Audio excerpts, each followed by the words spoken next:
So, you survive. Thanks to the gods, not you.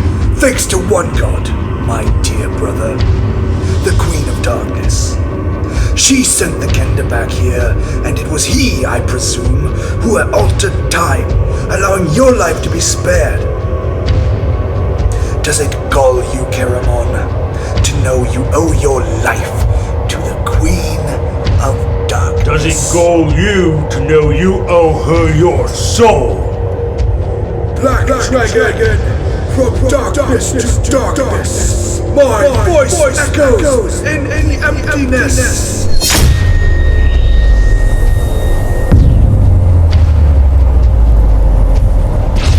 Take us home, Raistlin. What? Take us home. You're such a weak, sniveling fool, Caramon. Surely you must know by now what I had done. The Kender must have told you about the gnome. You know I betrayed you. I would have left you for dead in this wretched place, and still you cling to me.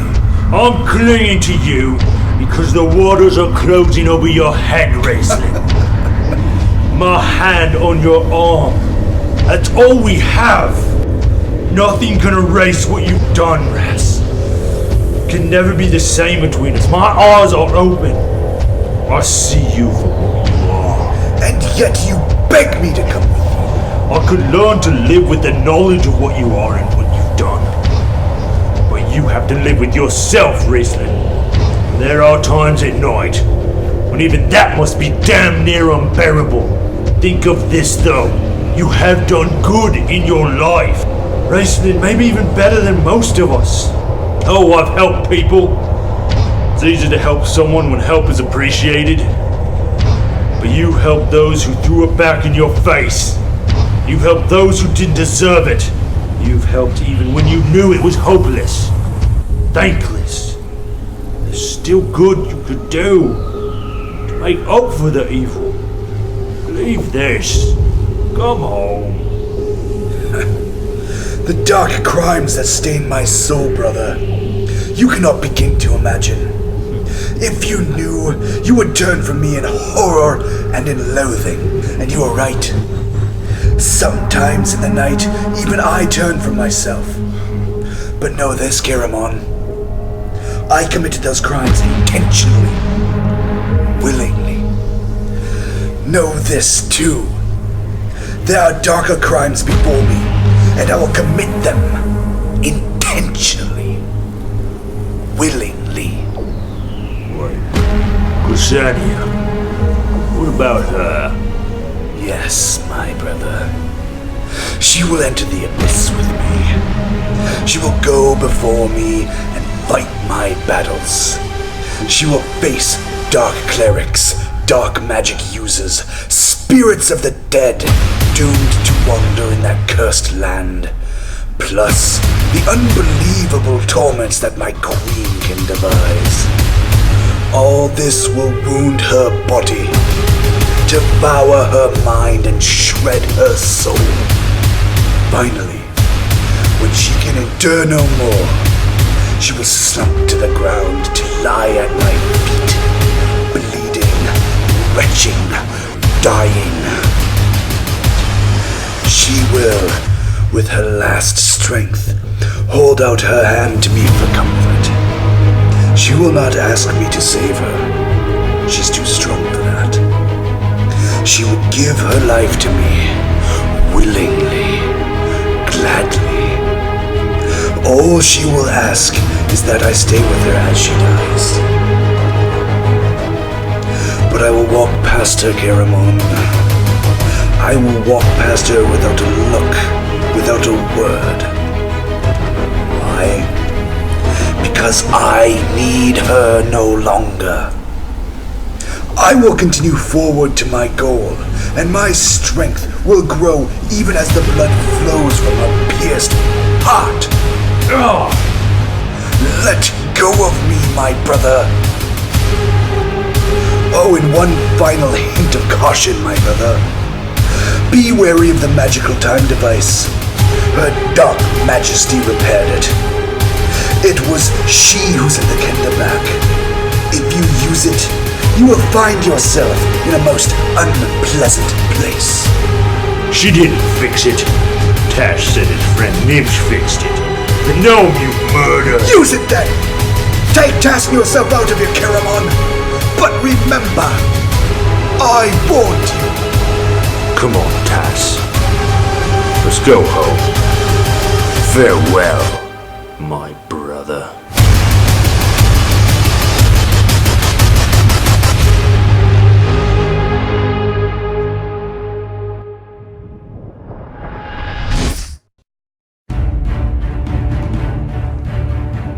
Pre-recorded in a second-floor guest room filled with tall ales and taller tales. Join a group of grown men intent on discussing the intricacies of fantasy and science fiction. Tim Gilbert Media presents Dungeons and Dweebs! I like to battle axe. Got it right to the back of her. Hello, all you fans of pure and crisp clarion calls to darkness. This is the Dungeons and Dweebs podcast, episode 22, Dragonlance, War of the Twins, part 2. I'm your host, Bob. If you've ever hit that invisible wall and experienced dark, shadowy wings fluttering around your head that dissolve into smoke and are blown away, then you better double check what you put in your vape, man. Dragonor Breaker the Night. But I'm not alone. He's been known to whisper, "O Radiant One, be with her. Open this portal so that I may go forward bearing your torch." Then seeing the glimmer of her purity, he exulted that nothing could stop him now. It's Luke. Don't stop. Oh, everybody, welcome to Dungeons and Dweebs, a literature review podcast. Where we review literature. Weird. Wait, is that what we're doing? Hey. Jeez. What? Let's kick things off. Hey, one last time around the table in this studio. To my left, the size of his dragon orbs is constantly changing depending on the temperature. It's Klab. Up to my resilient soldiers. The days of August are over. Time for many of us to come to terms with the time when we drift off into the bitter darkness of the winter months. Thank goodness we have the autumn twilight to help ready us for the bleakness that will soon overtake us. Truthfully, I love fall. Uncle Klob's a fan of breaking out the spiced ales and the roast beasts, snuggling with bosom-me maidens under a fuzzy blanket by a campfire, making sure they don't burn their Ugg boots or melt their Lululemon leggings by getting them too close to the flames. Lululemon. That's all right, babe. I'll keep you warm.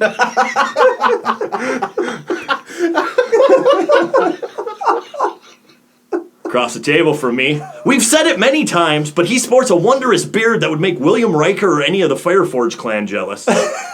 He's preparing women for dates that haven't even been invented yet. He's the Ragnar Lodbrok to my Bjorn Ironside. Look up your Viking lore, kids. Paul, how are you on this cool rainy evening? I am doing fantastic. I'm a little happy that I was just compared to Riker. My nerd just kind of went a little bit, yay. All right, yeah. Hey, we don't need to know any nicknames you have for your body parts. Hey, just don't worry about it, all right?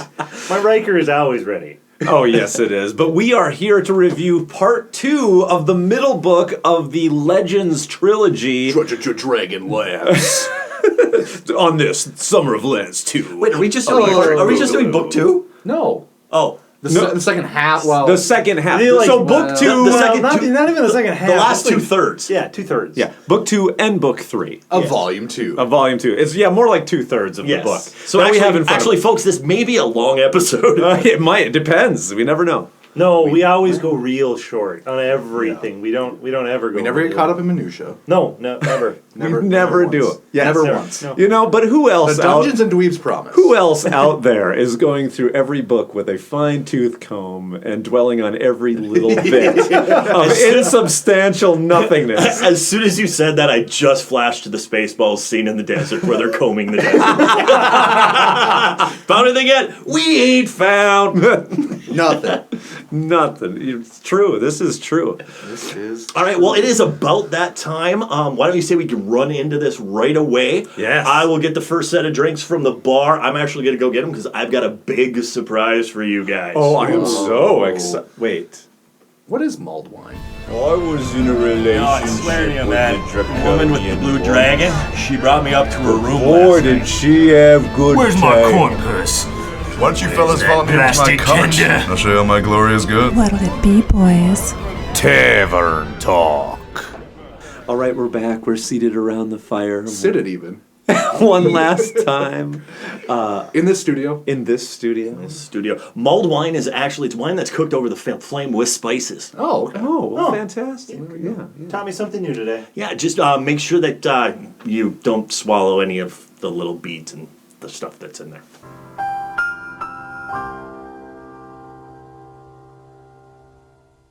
So Tavern Talk, welcome everybody. Tavern Talk, if you're for some reason jumping in on episode 22, part 2 of a book. Good for you. Is where... Welcome. Yeah. You brave soul. I do feel like it's fun to start in the middle book, right in the middle, and dig your way out one side or the other. It's just... Actually, yeah. Yeah, because that's something that serial killers do.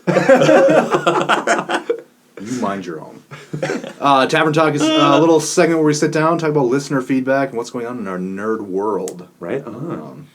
And we usually start with me, so me kicking this off doesn't make any sense. But hey, Luke, what has been going on in your nerd universe? Thank you for asking, Bob.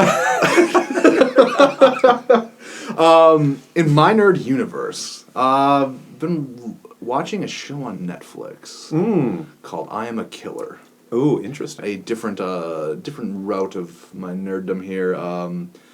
It's interviews with killers generally on death row. Okay. Interviews with them, and I really do like the approach that this series takes. It's a Netflix original. They'll initially sit down every episode with the killer. You'll get their side of the story, and then they go out and they get the other side of it. Right. So you always start this off like, oh man, maybe this guy shouldn't be on death row. And they start talking to everybody else like, oh no, this guy's super crazy. and a danger to society. And folks, I need to point out here too that we try to keep things as fresh as possible when we talk about them. So when I made the serial killer crack earlier, I had no idea that Luke was actually going to start talking about that. I did not bring up that I've been watching this at all to you guys. That's great. We got that. I also do have Disenchanted. It's in my list. I really want to watch this. It's from the guys who made Futurama. Okay. And it's kind of a fantasy twist on that. I'm pretty sure it's Disenchanted. Disenchanted. It's Disenchanted. At any rate, I got a little bit of a feedback on Twitter. Oh, interesting. Just a little bit. John on Twitter tweets at us, as a member of the Dragonlance Nexus and Canticle, I must say that I'm enjoying your Dragonlance book reviews. Went back and listened to the Chronicles reviews episodes as well. Thanks for the shoutouts on both the Canticle and the Nexus. Right. Well, John, you are very welcome, and it is honestly blowing my mind that you're even listening to us.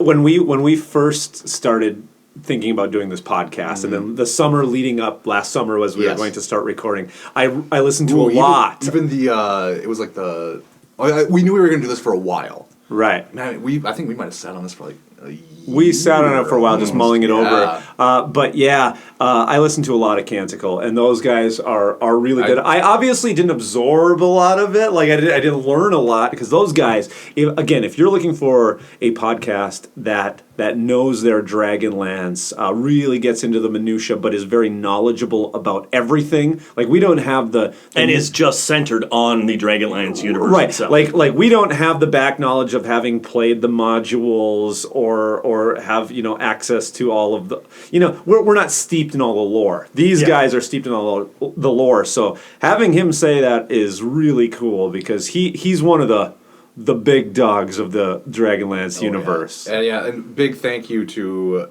the work you've done on the Nexus and everybody at the Nexus because man, I don't feel like I'd know a heck of a lot without that. Yeah, exactly. I mean, I do read the books, but it does help. We to need have the Nexus, the reference points. And just a little shout out for the Canticle. They did just have an episode that came out this last week. Really? Yeah, Okay. they haven't had anything since about April, and it doesn't look like they post very often. It looks like they kind of like came back to life this year. No, it's about every couple months or so. Right. They got a new episode, Dragonlance Canticle number 101, Influential Characters and what? They got a new episode out, Dragonlance Canticle number 101, Influential Characters. So go check that out. Yeah. I definitely will be. I highly recommend them. Definitely, highly definitely. recommend. That's been my nerd week. I don't know. This August is insane if you work for a school. That's all I know. With tech. Yeah. And your school has 1-to-1 iPads. But Klab, what have you been up to? Really, the only thing I've been up to, and I've been talking about this with you guys outside the podcast for about the last month or so, or since I found out that this was going, actually a couple months since I found out this was going to be a thing. I get to bring Mara Jade home this week. What? I get to bring Mara Jade Klob home this week. BS. I know. And Mara Jade in my universe here is a chocolate lab puppy. In my universe. In my universe. I thought it was going to be an Irish setter. That would have worked. That would have worked as well. But I talked to you guys a lot about names, and I was picking out different like Doctor Who companions and different stuff, and then it just kind of fit. She's Mara. Right. Oh yeah. She's Mara, and I'm sure she's going to be a pain in my butt, just like Mara was to Luke Skywalker in the novel. And by the way, we'll get to that. by the way, only 2 more episodes, and we will be doing the Thrawn trilogy. Correct. Origin of Mara Jade. Awesome. Correct. Paul, how about you, my friend? Well, for the last, 9-10 days, I've been in the middle of a lake, so it's been great. Other than the fact that I haven't been able to really do anything super nerdy. So it's just been one of those... in a lake? Yes, in the middle of it. On a boat. On a party barge. Okay. Yeah, He was party barging it. I went on a fishing trip with some friends. It was a great time. Not floating like not underneath the water like Jason Voorhees. No.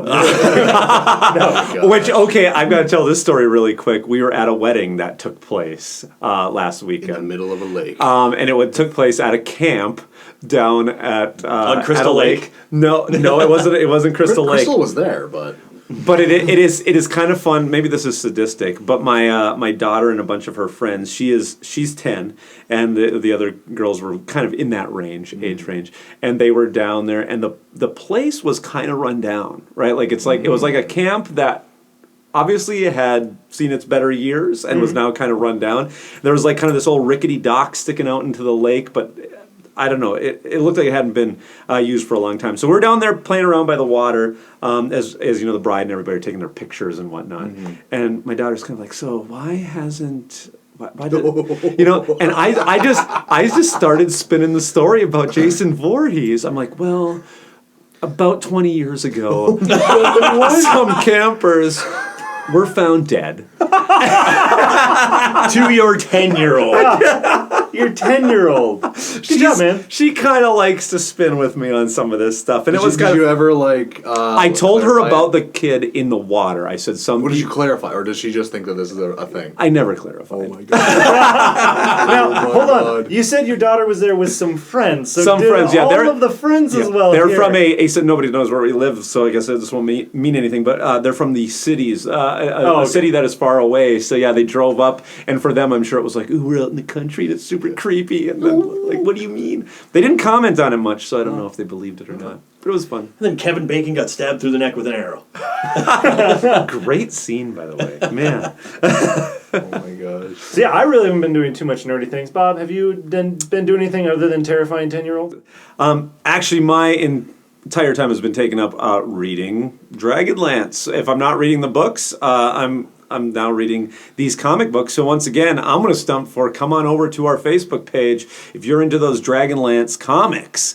Short-lived, 34 issues only. We had talked way back on our kind of first episode actually, about Dragonlance, about the kind of the history of TSR, and these comic books kind of would have come out right after the Legends here would have come out, and this was during the kind of time of super rapid expansion for TSR, where they actually bit off way more than they could chew. They were looking at movie rights and making television shows and comic books and novels, and they're spinning it out as much as they possibly could, and it ended up biting them in the butt, and eventually TSR will go go bankrupt. But they were short-lived with DC Comics. They spun out, Dragonlance, Forgotten Realms, Spelljammers, if anybody's a Spelljammers fan, a bunch of an advanced Dungeons and Dragons comic book. Okay. Spelljammers. So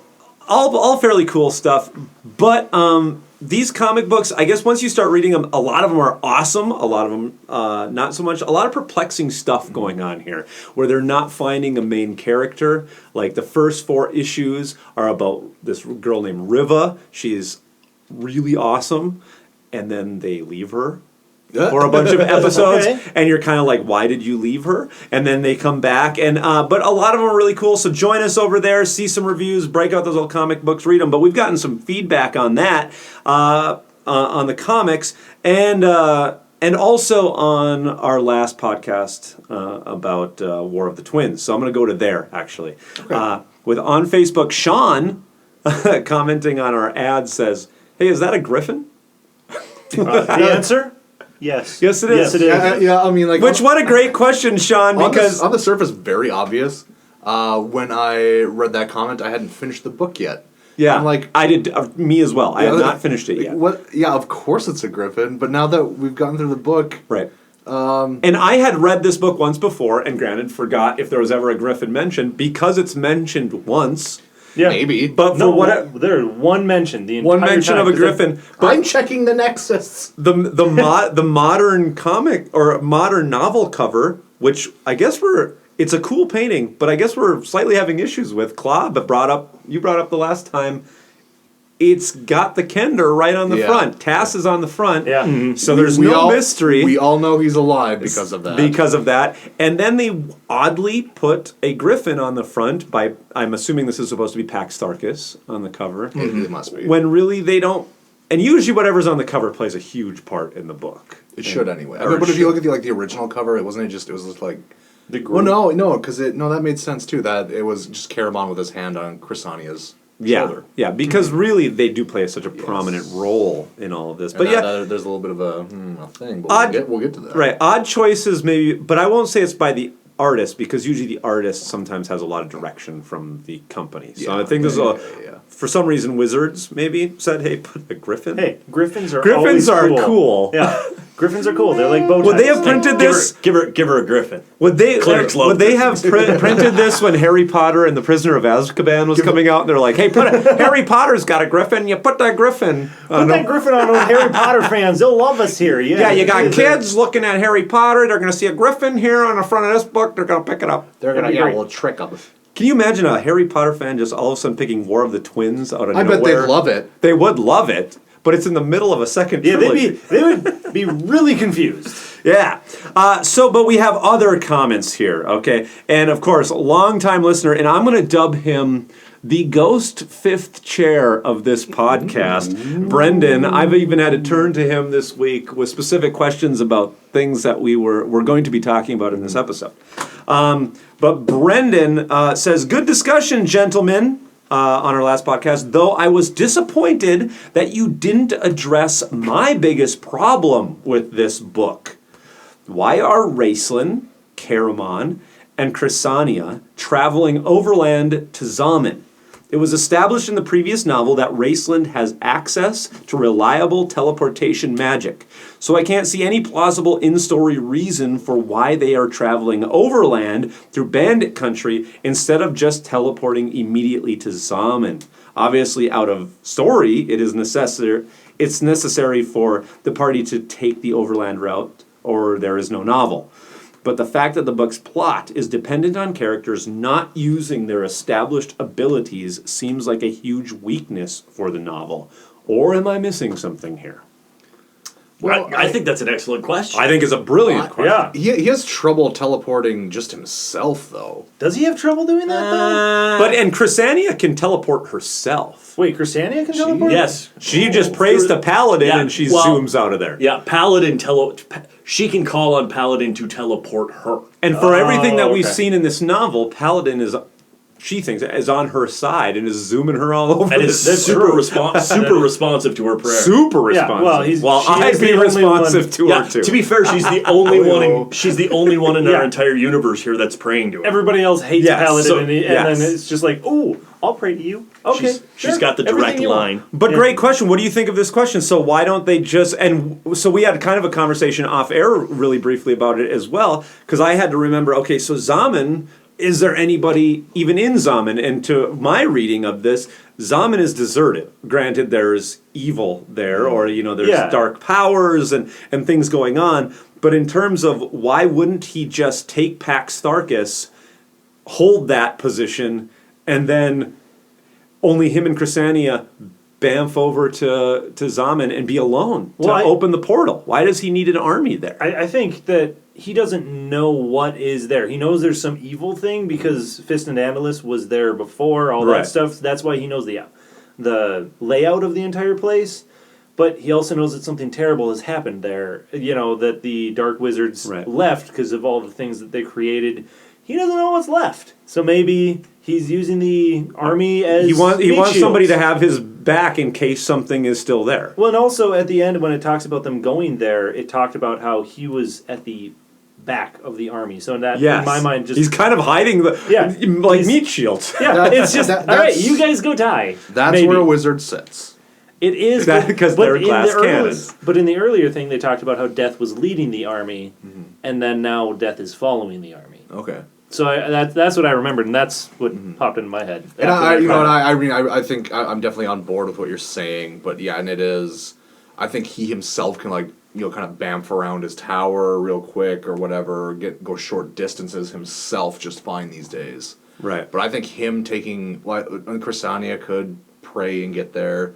But to go in with sufficient backup, I think would take him out. Right. Sort of like how when he time traveled back to the tower. Right. And he was just dead. Well, and do we ever see him go? Yeah, and that is one of the things as well. And that'd be terrible. You bamf in there. It's a terrible place to be. There's enemies, and I can't move. Because he is always at the edge. Yeah. Just pushing. Yeah. Living on the edge. Again, correct me if I'm wrong here, but you can't help but yourself. Thank you. Yes, Klab. we've seen him move over time and space. But in order to do this spell, he also has to conserve his energy. Right. So therefore, he can't do the spell to move over this large space of land because then he's going to show up weak. He's going to have to recover there, regardless of what's there in the middle of Dwarven territory. I like your idea. Can he but that's much different from going from the first floor to the fourth floor in the same magical building. Oh yeah, don't they? You can just dimension door real quick. Yeah, but this is actual teleportation. Don't they talk about that? For some reason, you mentioning that brought it back. Where he did talk about something where we could do that, but then I would have to rest for an extended period of time, Correct. and so Right. I don't know if it was specifically about transporting directly to the portal or if it was something else. But yeah, that. But I would think that's the answer. Yeah. The answer to actually use the full teleportation magic over that much distance. He shows up. He's got to sleep for 4 days. We're already outside the timeline. What do you if I can just apply D&D 3.5 to this? When we so it doesn't have to be somewhere he's been, so he might have been there before. Raistlindantilus was, I think. Well, and he also has the knowledge of what happened to Raistlindantilus. He does, but I guess he could probably get close to there. Right. So because you can't just I want to think about the portal, because what if you land off target? Okay. You're gonna land die. inside of something. What if you make a bad roll and land inside of something, or make a bad roll and all of a sudden now you're just absolutely wiped? Right. I guess I'm not sure. You're still 4 miles from your target. That brings up a good point. So how does teleportation work in this universe? I guess I don't know how it worked in AD&D. Right. In 3.5, the spell that the first teleportation spell, it's a roll, a percentile die, out of 100. Right. And it's depending on how well you know the location is a factor, whether you've been there is a factor.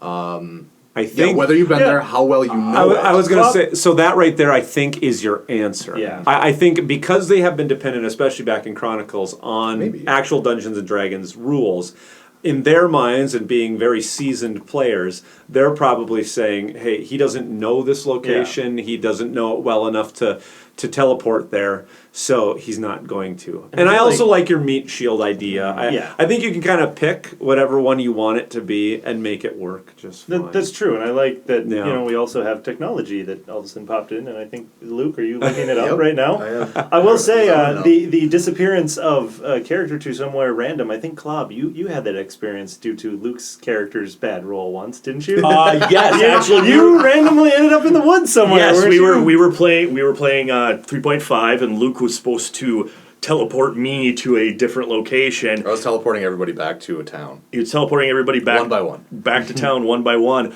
Only I missed town by a couple miles because of Luke's roll, and ended up just like just bamfed into a tree and falling down a tree in the woods. I thought it was hilarious. You handle yourself just fine. I mean, Well, that's because I I play fighters who can bounce. I bamfed away and left you there to walk back.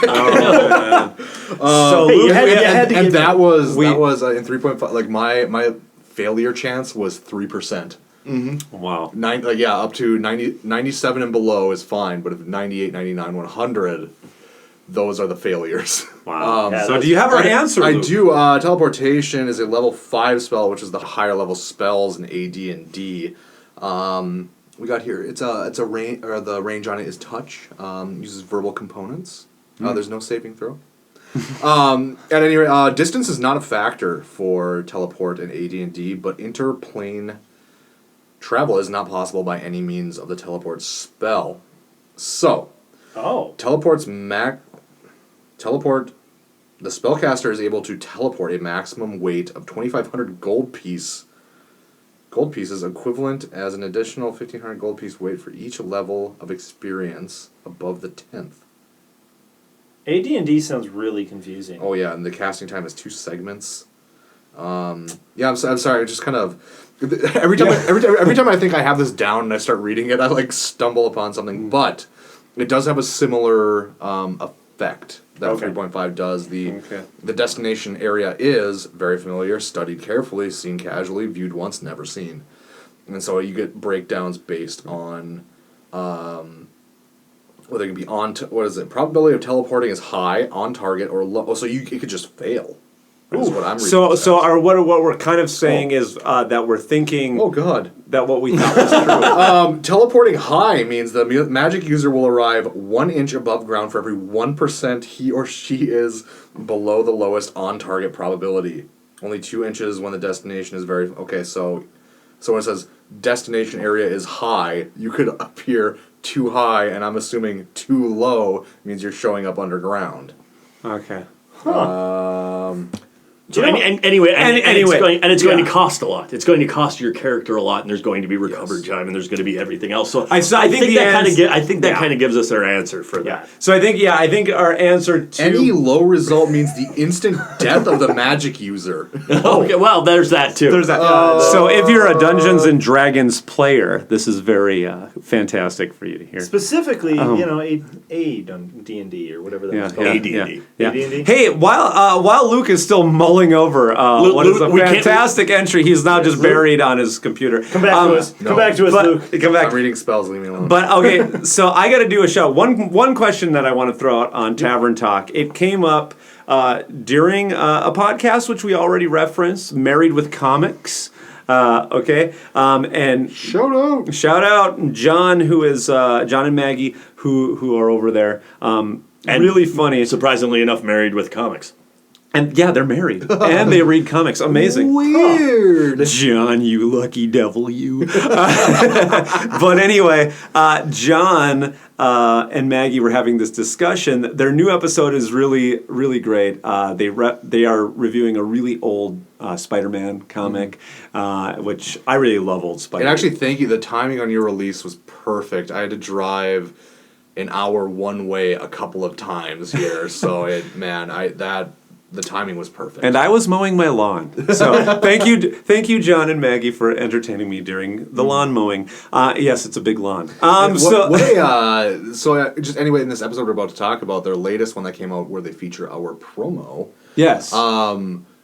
little bit of technical difficulties, and I'm gonna go with calling them courageous for releasing something with technical difficulties. Yeah, that's actually really great. Just props. You have props from me because I think we have re-recorded. We've re-recorded episodes. At least an hour and a half worth of content before because the fact that we were during set on always check which microphone you're recording through. Yeah. It was recording through the internal mic on my laptop that was on the floor, and it sounded like that was during one of the Pierce Brown ones, right? Yes. Which, by the way, then coming through a second time, trying to act like you've never heard what the other person's going to say is not. and just trying to remember what you've said. Yeah, exactly. I remember I said something in this chapter, and it was kind of clever. What was it? But anyway, John and Maggie, during part of it, there is the Wand of Watum. Wand of her womb? I'm just kidding. I was Wand of Watu, like the guy off the prequels. The Wand of Watum, which, by the way, what's with you in the prequels? He loves them. I don't know. Watu, This from you. I'm so sorry. Hey, Watu. Okay, so anyway, the Wand of Watum in this A episode. thermal detonator. Why do these take so long? Why do our episodes take long? I don't know. We don't ever get off topic. That's how long it took for that scene to you saying that to get to my brain. My brain to remember oh, that's what that is. Yeah. It's a little Easter egg in there to Spider-Man Annual 2. Okay, so anyway, the Wand of Watum, they were having an argument, or not really an argument, but a discussion. Over the size of the Wand of Watum, which in this episode... Yes, the Wand of MacGuffins. Which ends up shrinking down to the size of, I think it's Doctor Strange's hand. Yes. Something like that. And I think it was Maggie said that this is no longer a wand. Right? Like it's more like... of a, More like, of like a rattle? A rattle or an amulet or a whatever. And I think John sided on the side that no, it is still a wand. So I wanted to bring forth the question: is it the size of the wand, or is it the motion of the somatic components? That's the real question. Hey, it's cold, everything shrinks down a little. So I guess I was laughing while mowing and going, "This is a perfect question for our round table." So. When does a wand cease to be a wand? What is the size? Because I was with Maggie on this. If it's fitting in the palm of your hand, this is no longer a wand. You know, like if I went to Universal Studios or wherever you bought a wand, and I bought a wand, and they put this tiny thing into my hand, I'd be like, well, then maybe I'll put it in a Lego person. To a Lego person, this is a wand, not a wand to me. What is this? A wand for ants? But again, when does it cease to be a wand? The wicked toothpick of Watum does not have the same ring to it. That's not going to do it. But you could hide it so well. You could lose it so well as well. So Maggie, I'm with you. The Wand of Watum is no longer a wand. I want to say it's got to be at least twice the size of your clenched, or twice the length of your clenched fist. So, you're saying if your fist is wrapped around it, and there should be something sticking out of the top. Yeah, at least. Yeah, so, because otherwise, I don't know. Otherwise, he's lying to you. It isn't a wand. Again, it's the motion of the... Just easing down the pants of R. I just like how I look over and Klab is just face palmed. Literally face palmed. Just folks. Uncle Klab, sorry. I'm sorry. I'm trying to keep these you've had a long weirdos in check. It's okay. So where are we at on this? I think Luke, you're saying not a wand. In a hand, not a wand. Paul. Well, I mean, if it changes sizes. Right, and which I think fine. is actually, I think the Wand of Watum is actually changing sizes. That's fine. So whatever. And I do want to point out that the Wands of Watum there's 6 of them, nearly right? are nearly omniscient and nearly omnipotent, so they can call themselves whatever the hell they want. So they're a wand. Hey, there you go. Okay. By the way, one I think appears in Doctor Strange. There's the movie? Yeah, the movie. Oh, okay. In the movie version, the Wand of Watum shows up. Yes, a is. brief, little. It's an Easter egg. What's his name has it for a hot second. Yeah. Paul, you're the one. Where are you at on this? I'm gonna have to say that it's not a wand anymore. It becomes something else. It becomes I'm going to have to The read. wicked toothpick. The Wicked Toothpick, I don't know, it still has magical properties, but it's not really there. I want to say if it's just too short and squat to be called a wand, it's now a chwand. Oh no, Was this your entire build-up? Get out. Was this your build-up for this entire thing? You thought of that word when you were listening, and you reverse engineered all of this. I have been saving chwand forever. Klab, where are you at on this? This happens to be a short sword and another short sword. And I'm going to go in this corner and commit ritual suicide. Well, Bob, I think you're buying the next round. Yeah, I think so. After a comment like that, I'm buying. All right, double rounds for everybody. Hey! Ooh, tell me more. It's a DeLorean, isn't it? Scales were always in my favor. I might have driven a DeLorean here. Aye, pull up a chair, friend. So yeah, Army of Fistandantilus. Army of Fistandantilus. Yeah, we're going to Zaman. Zamalama Ding Dong. Yeah, sure. But first we have to Zaman, we got to go to Pax Tharkas first. Pax Tharkas Pax first. Tharkas first. Zaman comes later. We already kind of discussed that. But thanks to the fifth chair, I do like We that. did. It feels like we discussed this, but yeah, we open with the Army of Fistandantilus, and a quick jump forward in time. Word has spread. We get again kind of this opening chapter that's not a chapter, right? This little prologue piece that says the Army of Fistandantilus, word has spread. It's aggregating as Caramon and crew march to Thorbarden. Ooh, nice alliteration. Yeah. Caramon and crew. Caramon finds himself the general of this army, and women and children and everybody come along. It is an exodus. Okay, so question right off the bat. Yes. Not saying that we don't know the answer, but just first talking point. Yeah, What is gathering this army of Fistandantilus, and what are they trying to accomplish? Why are women, children, and everybody marching on Pax Tharkas? Because we want to get to Thorbarden because there's cash in Thorbarden. Cash and food. It's all about the money. It Grandpa needs the money. It is. It is all about the money here. We have this entire crew. You always do when you have these roving armies like this in this time period. You do have the support structure that goes with the armies. Oh, huge. Your women, your children, they're going through your supplies. Club, this isn't real. Yeah, but they're trying to bring in something Just when of you said this reality. time period, I'm sorry. Well, Keep okay, going, but keep going. the- I do feel like No, that's... I know exactly what Hey, you meant. everybody listening right now, just take a deep breath. This isn't real. Get out of town! Okay. This is it. I'm going. Okay. This is the end. Now that we've all been reminded that this is fiction, okay. But in true form, to whether it's Napoleon marching across, whether it was I'm going to be referencing Napoleon. whether it was Good. Alexander, the army needs that support crew to go on. You're Yes. not going to take a bunch of dudes and march them this far along in this time period and not bring a little entertainment. So that's with what the women you. are for. That support Yes, staff in this structure, book. your cooks. An army crawls on its stomach. Correct. Yes. Napoleon, which actually may or may not be Napoleon. Nobody really knows where that came from. But whatever. We'll say it's Napoleon.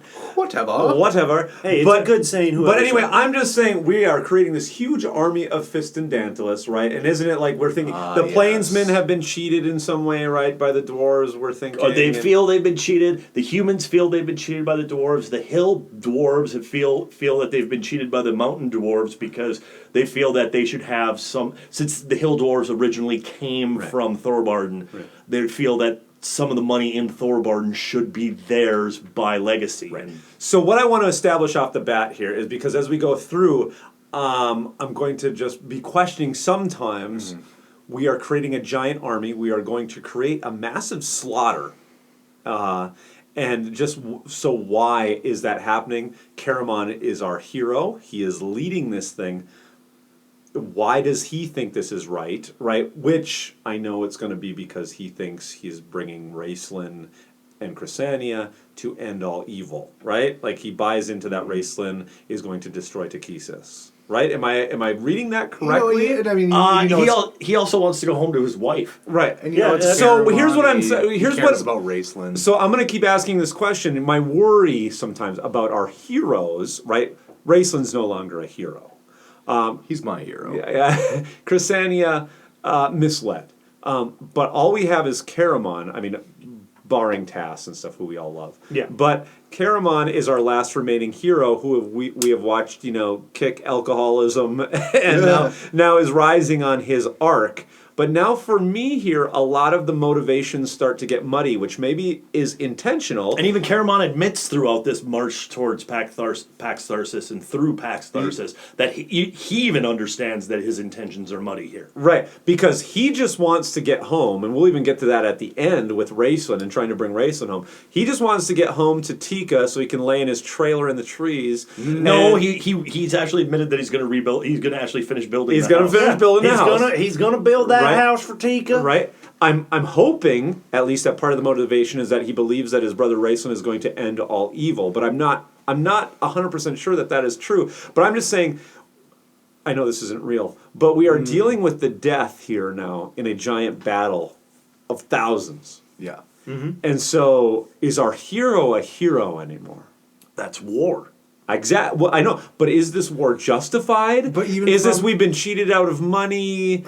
Even thing? from his perspective, though, they're back in time. These people are dead. To him. Yeah. And he is, in a lot of ways, just redoing history. Well, Right? So it's like you've been sent back in time, all of a sudden you're Alexander the Great. You just go through the motions of You're being doing Alexander more the Great. damage Well, and not being him. And Right. we looked at the original writings about this time period from Astinus, where it talks about Fistandantilus, Dalamar,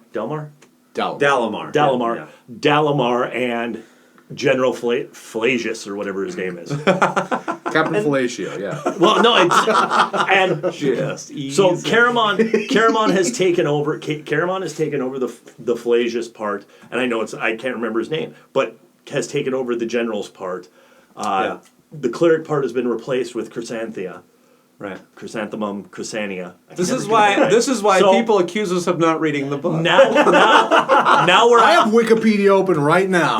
but that's the thing, is we have changed history at this point.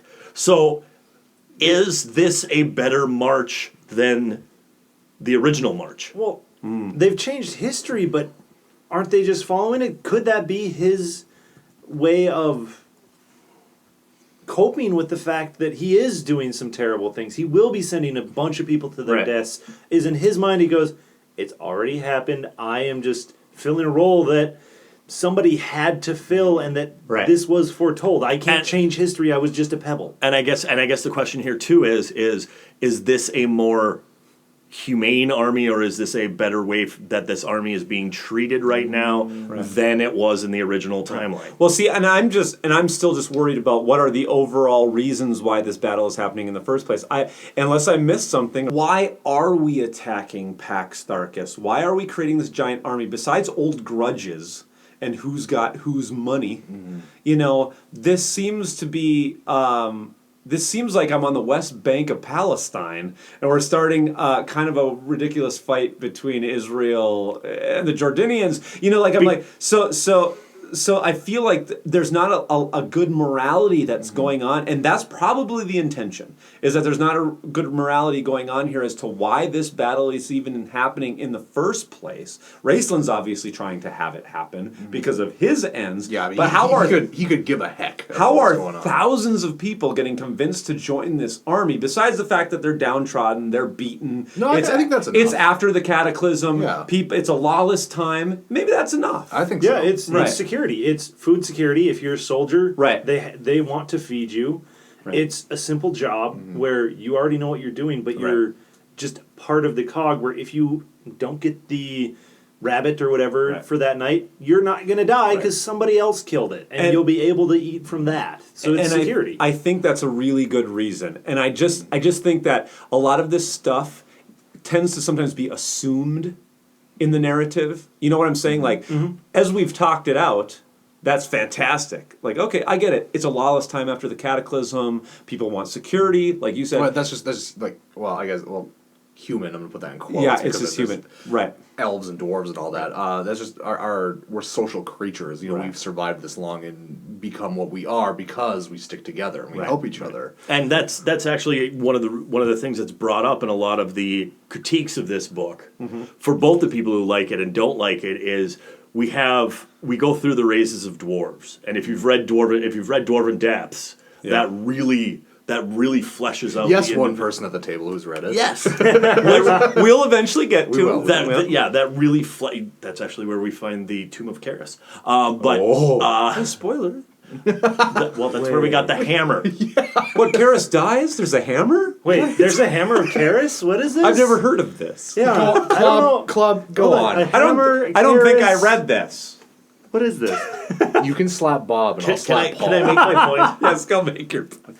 We're getting muddy. But that's one of the critiques that is of this by both people that I've read online for critiques by both people who like it and don't like it is in this book. We needed Dwarven Depths later on because in this book, your races and especially your dwarf races are very, very cookie cutter, and they're very, very. All of the dwarves are this way.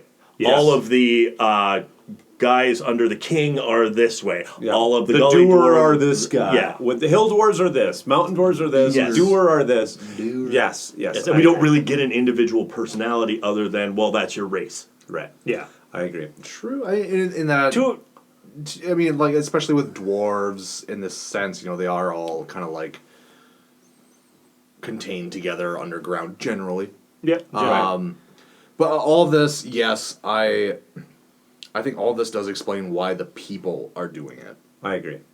I do have a little bit of a problem why Caramon is doing it. Yes. And even because I Caramon. feel And that's why you Caramon brought it has a up. pretty strong center of morality.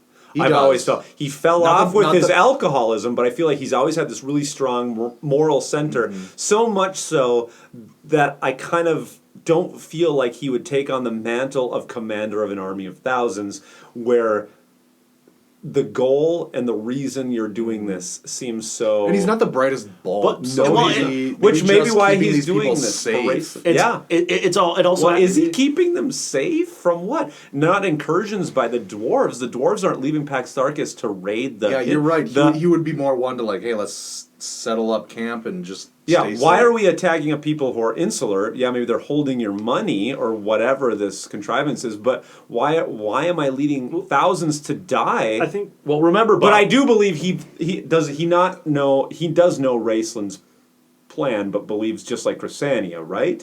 That Raistlin will destroy Takesis and end evil. yes, and Does he again, know that yet? Yes, By the time yes. this army has. Okay. And remember, Caramon is a soldier. Yes. He is a soldier. This is what he Soldiers. knows. This is what he knows. Soldiers Right. need wars to fight, and this is one of the things where after we're going to go into Pax Tharkas right now. Yeah. But first off, we have to get through Pax Tharkas to get to Thorbjorn and to get to Zaman, something different. Zaman, for the love of God, it's Zaman. It's not We do read semen. these. It's I said just for Zeman. scattered. Oh, I think semen. I said Zeman. Zeman. He said Zeman, but yeah. Zubas. So Caramon's wearing Zubas. No, stop. Which I believe Margaret Weiss would have put him in if she could. But hey, No, what I'm saying here is, after we get through Pax Tharkas, Right. it got super boring for me for a while. And the thing that saved me was we get into Caramon's muddy head as they're moving Yes. from Pax Tharkas, and Caramon starts to he doesn't actually answer those questions, but he tries to start to figure out some of those questions that you're bringing up. right. And Which we're going to get to. We Yeah. were talking about why they needed this army. I think it was because there was no way they could get to Zaman without this army because they had to take Pax Tharkas. Now I'm going to mess up on these names. Right. But it's where, because if they tried to go there, even with the small band or themselves, Right. the dwarves would have killed them immediately. Right, but this is what I'm saying. I'm muddy on this, so you got to help me out on this one. Okay. Because even after reading it, so the idea is, because I get it from Raistlin's point of view, right? Yep. And what we know the end game is, he needs the army, like you said, Pax Tharkas to Zaman, right? Yep. He needs that. But I'm saying, how did he convince the thousands of this? You know what I'm saying? I don't think he had to convince them. I think it was just... Like when they're all marching overland to Zaman even, why are they thinking they're doing that besides just following their leader? Because Money. it's money, and it's such Well, a I desperate. suppose, yeah. It's such a desperate time that Exactly, they yes. have Right. to. Otherwise they would just die. Right. It's one of those where either I can die fighting, or I'm just going to slowly starve to death. Or we can establish this culture within this army, which we're basically this mobile metropolitan. Yeah. Right. moving along. And like you said, Bob, people are eating. Right. People are being able to work together. They're working towards a goal. And sometimes, right, wrong, or indifferent, when you have such a destitute population, a goal is a goal. Think of Alexander coming across the Alps. Right. A goal is a goal that will help you survive. I actually think now that you're talking, this may go some way to answering Brendan's question. So why does he take the army with him? It's because he's finalizing a promise he's made to them. He needed the army for Pax Tharkas. Maybe doesn't need them for Zaman. Well, but hey, you're coming with me because I've promised you what's in Zaman. Well, no, because Caramon or Raistlin? Raistlin, I'm sorry. Raistlin. Okay, because Raistlin encouraged them before Caramon wanted to go. Caramon wanted to just hang out. No, So- I'm talking Raistlin. Okay, Right? okay. Yeah. Because the question was, why didn't Raistlin just bamf? Well, he also has promised this army, hey, you're coming with me to Zaman, because we're going to loot and pillage it. Yeah. Right? In some ways. And Zaman is the stop off to Thorborg. Because they're going to the ideal plan here is we're going to raid and we are going to go into the dwarf apocalypse here. Dwarf Casino. Yes. And we're going to take all their chips. I'm going to need 12 dwarves. You're trying to knock over a casino? Ocean's 13 dwarf style. But anyway, hey, that was Army of Fistandantilus. How about chapter 1, boys? Well, I mean, we've jumped all over. We have jumped all over. Yeah, No, we have covered a lot of ground. Yeah. So, mountain dwarf versus hill dwarf.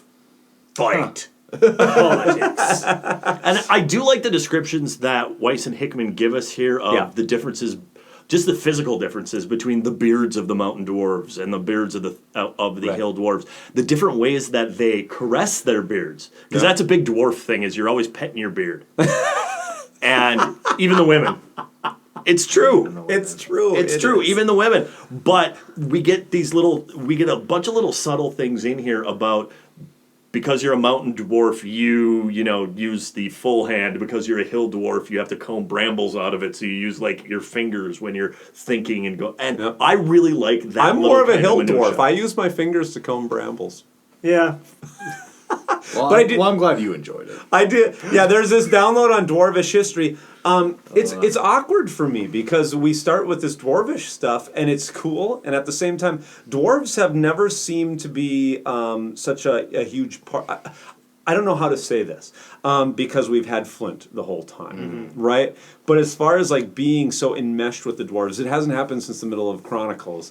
Some kind of like, oh wow. Now all of a sudden, in the middle of all this stuff with Raistlin, I'm being thrown into Dwarvish world. It's kind of a nice change of pace. Yeah. And even though it was written after this book was written, Right. and it was written as a insert into the Chronicles series, Right. Dwarven Depths, I will tell you, Dwarven Depths does make all this stuff make a heck of a lot more sense. I was going to say, I think a lot of people who listen who are super huge Dragonlance fans have read all of this stuff. Yeah. And like what I'm hearing from you, Klab, once you've read that book, all of this seems to make a whole lot more sense. I think I would enjoy Dwarven Depths just Right. because that's it focuses you on dwarves. On dwarves. And I do like the idea of dwarven culture. Yep. I do like that. I don't know. I don't. You didn't like the many scenes of the Dwarven Senate. Duncan. Yeah, You didn't like all the Duncan stuff? Not really. Okay, I didn't. this is a super minutial part, okay? Yes, okay. For some reason, the name Duncan didn't sit well with me. All of the other names of dwarves worked. And Oh yeah, I guess Duncan. and doesn't maybe sound because dwarvish. Duncan, I mean, obviously, and even Hickman will say in the annotations that he's always, which I think all of us do, see dwarves as very Celtic or Yeah, Scottish, yeah. right? Which we do. So Duncan, like Duncan MacLeod of the Clan MacLeod, would seem very Scottish. For some reason, Duncan, maybe because of Highlander, pops off the page as not feeling as dwarvish as everybody else. Karis, and I feel Riorcs. Like I feel like the naming structure that they've been very careful to try to follow doesn't work with Duncan. Duncan Duncan pops off the page as being too 1800s Scotland. And see, I will grab something about you with that. Yeah. And I will argue with you a little bit about that Yeah. because you have to remember that Duncan is from kind of the higher end dwarves. Okay. Hence, that's why I took. So he's supposed to be like, aristocracy. And so I think that's why I was okay with him having maybe a more Anglo name. He's aristocratic. Yeah, it's a more aristocratic name than what is Flint's grandfather's name? His first name. Raistlin or whatever it is. A rock. Yeah, a rock. Or we get into all of these, and I feel those are that's supposed to feel more guttural and not. Well, that's what I'm saying. And not royal like. Right. I do feel like all names that we have come up with dwarves so far have felt that very hard, brittle sound of the hill folk. Yeah. Right? And so I actually really like your interpretation that he's aristocratic. So his name is Duncan. It's something that maybe you could walk into a human city, do business with. Well, and we do have this whole scene in the book here too, where we have the conversation between him and Karis. And they describe, his old family home that he's living in, which isn't spectacular because that's a dwarven thing. Is you don't have all the glitter and stuff in your house. He's supposed to be closer to his people, but everything is so well made, and it's this old. I took the old aristocratic house. Yeah, I agree. In the cave. Yeah, I really like that interpretation of it because it helps me digest Duncan better. And in all honesty, that's not an issue for me. It's just something I'm bringing up. Yeah. It's like, hey, that name kind of jumped off the page. No, it did for sure. Yeah, you know what I'm saying? For sure, yeah. So, but they discuss the doer elves, right? So, like you referenced, Klab, we have this meeting between Karis and Duncan, and they're having discussions. They discuss the doer elves who were a bit nuts. Aren't they dwarves? Did I say elves? Yeah. I'm sorry. Doer dwarves. Yeah. Regar is his name. Oh. Yeah. Regar Fireforge. Sorry. Regar Fireforge. I don't know why I blanked on that. Fireforge, strong family line. But I love this through forced isolation and inbreeding. They've all become nuts and like super berserkers. We'll find out later that they are still living. They're like being kept as prisoners. They're all got diseased. Yes. And Yet they're not. They're not the stupid garbage dwarves. They're not gully dwarves. They're not the garbage Fraggles. fraggles. They're not gully dwarves. They are still dwarves. It's just, oh God, Bob's psycho. Bob's, okay. He's a little crazy. And that's why they don't listen to him when they come up with this plan. Right. But I think we are supposed to think that they are pretty evil. Yeah. I think it's not until later in the book that they try to kind of turn that page a little bit and we see the depravity that they've been kept in. But I think I remember some annotations outlining that this is like kind of like in the D&D realm if you wanted to play an evil. Yeah, that's this usually is who you're playing. Immediately. Oh yeah, immediately. If you're gonna, when I hear the word doer, I think doer dwarf, anything like that. You're at the minimum chaotic evil. Yeah. It's all right. You're gonna be somehow evil. It's just because you're familiar with the Draugr. I like they talk about this rumors of an army of Solamnia led by a black mage, which is very cool. And again, we get this hammer of Karis. We have Karis, and I like who has a hammer. I like Karis here as the voice of reason. Karis is trying to be the voice of reason. He's like, these are technically our own people. Right. Yeah, a good third of this army that's coming at us right now are technically our cousins. I would like to make this statement here. Yes. I have come to terms No. with Karis, and here is why. Okay. So I would like to underline it. When I was in I'll come to terms with this. I've come to terms with this hammer. And here's why. I'm seeing where I was in error. Okay? So the Hammer of Karis, when I read about it in Chronicles, I thought of as an incredibly magical weapon. Right? Oh. So much so that it could turn the tide of battle. Right? Yep. So when I read what happened in Chronicles, I was like, so you're not going to take the hammer and use it against the army that is conquering your continent. Stupid, right? Okay. But now once reading it here, there isn't really much special about this hammer. It's a symbol. It's something Karis is wielding. He uses it in the coming battles to some fairly great... it's a bigger weapon than normal. That because Karis is essentially like the Shack of dwarves. Yeah. Right. Yeah, he's huge. He's human-sized. He's jack. And so he's the only one who can lift this big hammer. Yes, and the hammer was supposedly made by Rior, by the god Rior. And it does a lot of damage. But where my issue was coming in that last book, in Chronicles, was thinking, this is a super magical weapon. You were going more Mjolnir than you were. Yeah, that if wielded by our heroes would have turned the tide of battle. Now seeing it in Legends, it's way step back for me. I'm going, okay, I don't have a hang up with that whole Karis incident anymore because it wouldn't have turned the tide of battle. This was just a really big dwarf's hammer. It's that is sacred and awesome to the dwarves, but really isn't super special. Correct. It's Thomas. Right. It's like Thomas Paine's pistol. Right. So for all of you Dragonlance fans that have just been bemoaning the fact about the Hammer of Karis, I have come to terms with it. So, checking out the Dragonlance Nexus, the actual weapon in the game, it's an intelligent weapon. It's aligned lawful good, and it can communicate via speech or telepathy with its... Wait, so it can talk? Yeah. I reject that. It possesses... Well, no, it can't talk, but you can talk to it. Okay. No, it can talk. communicate via speech or it's- telepathy. Yeah.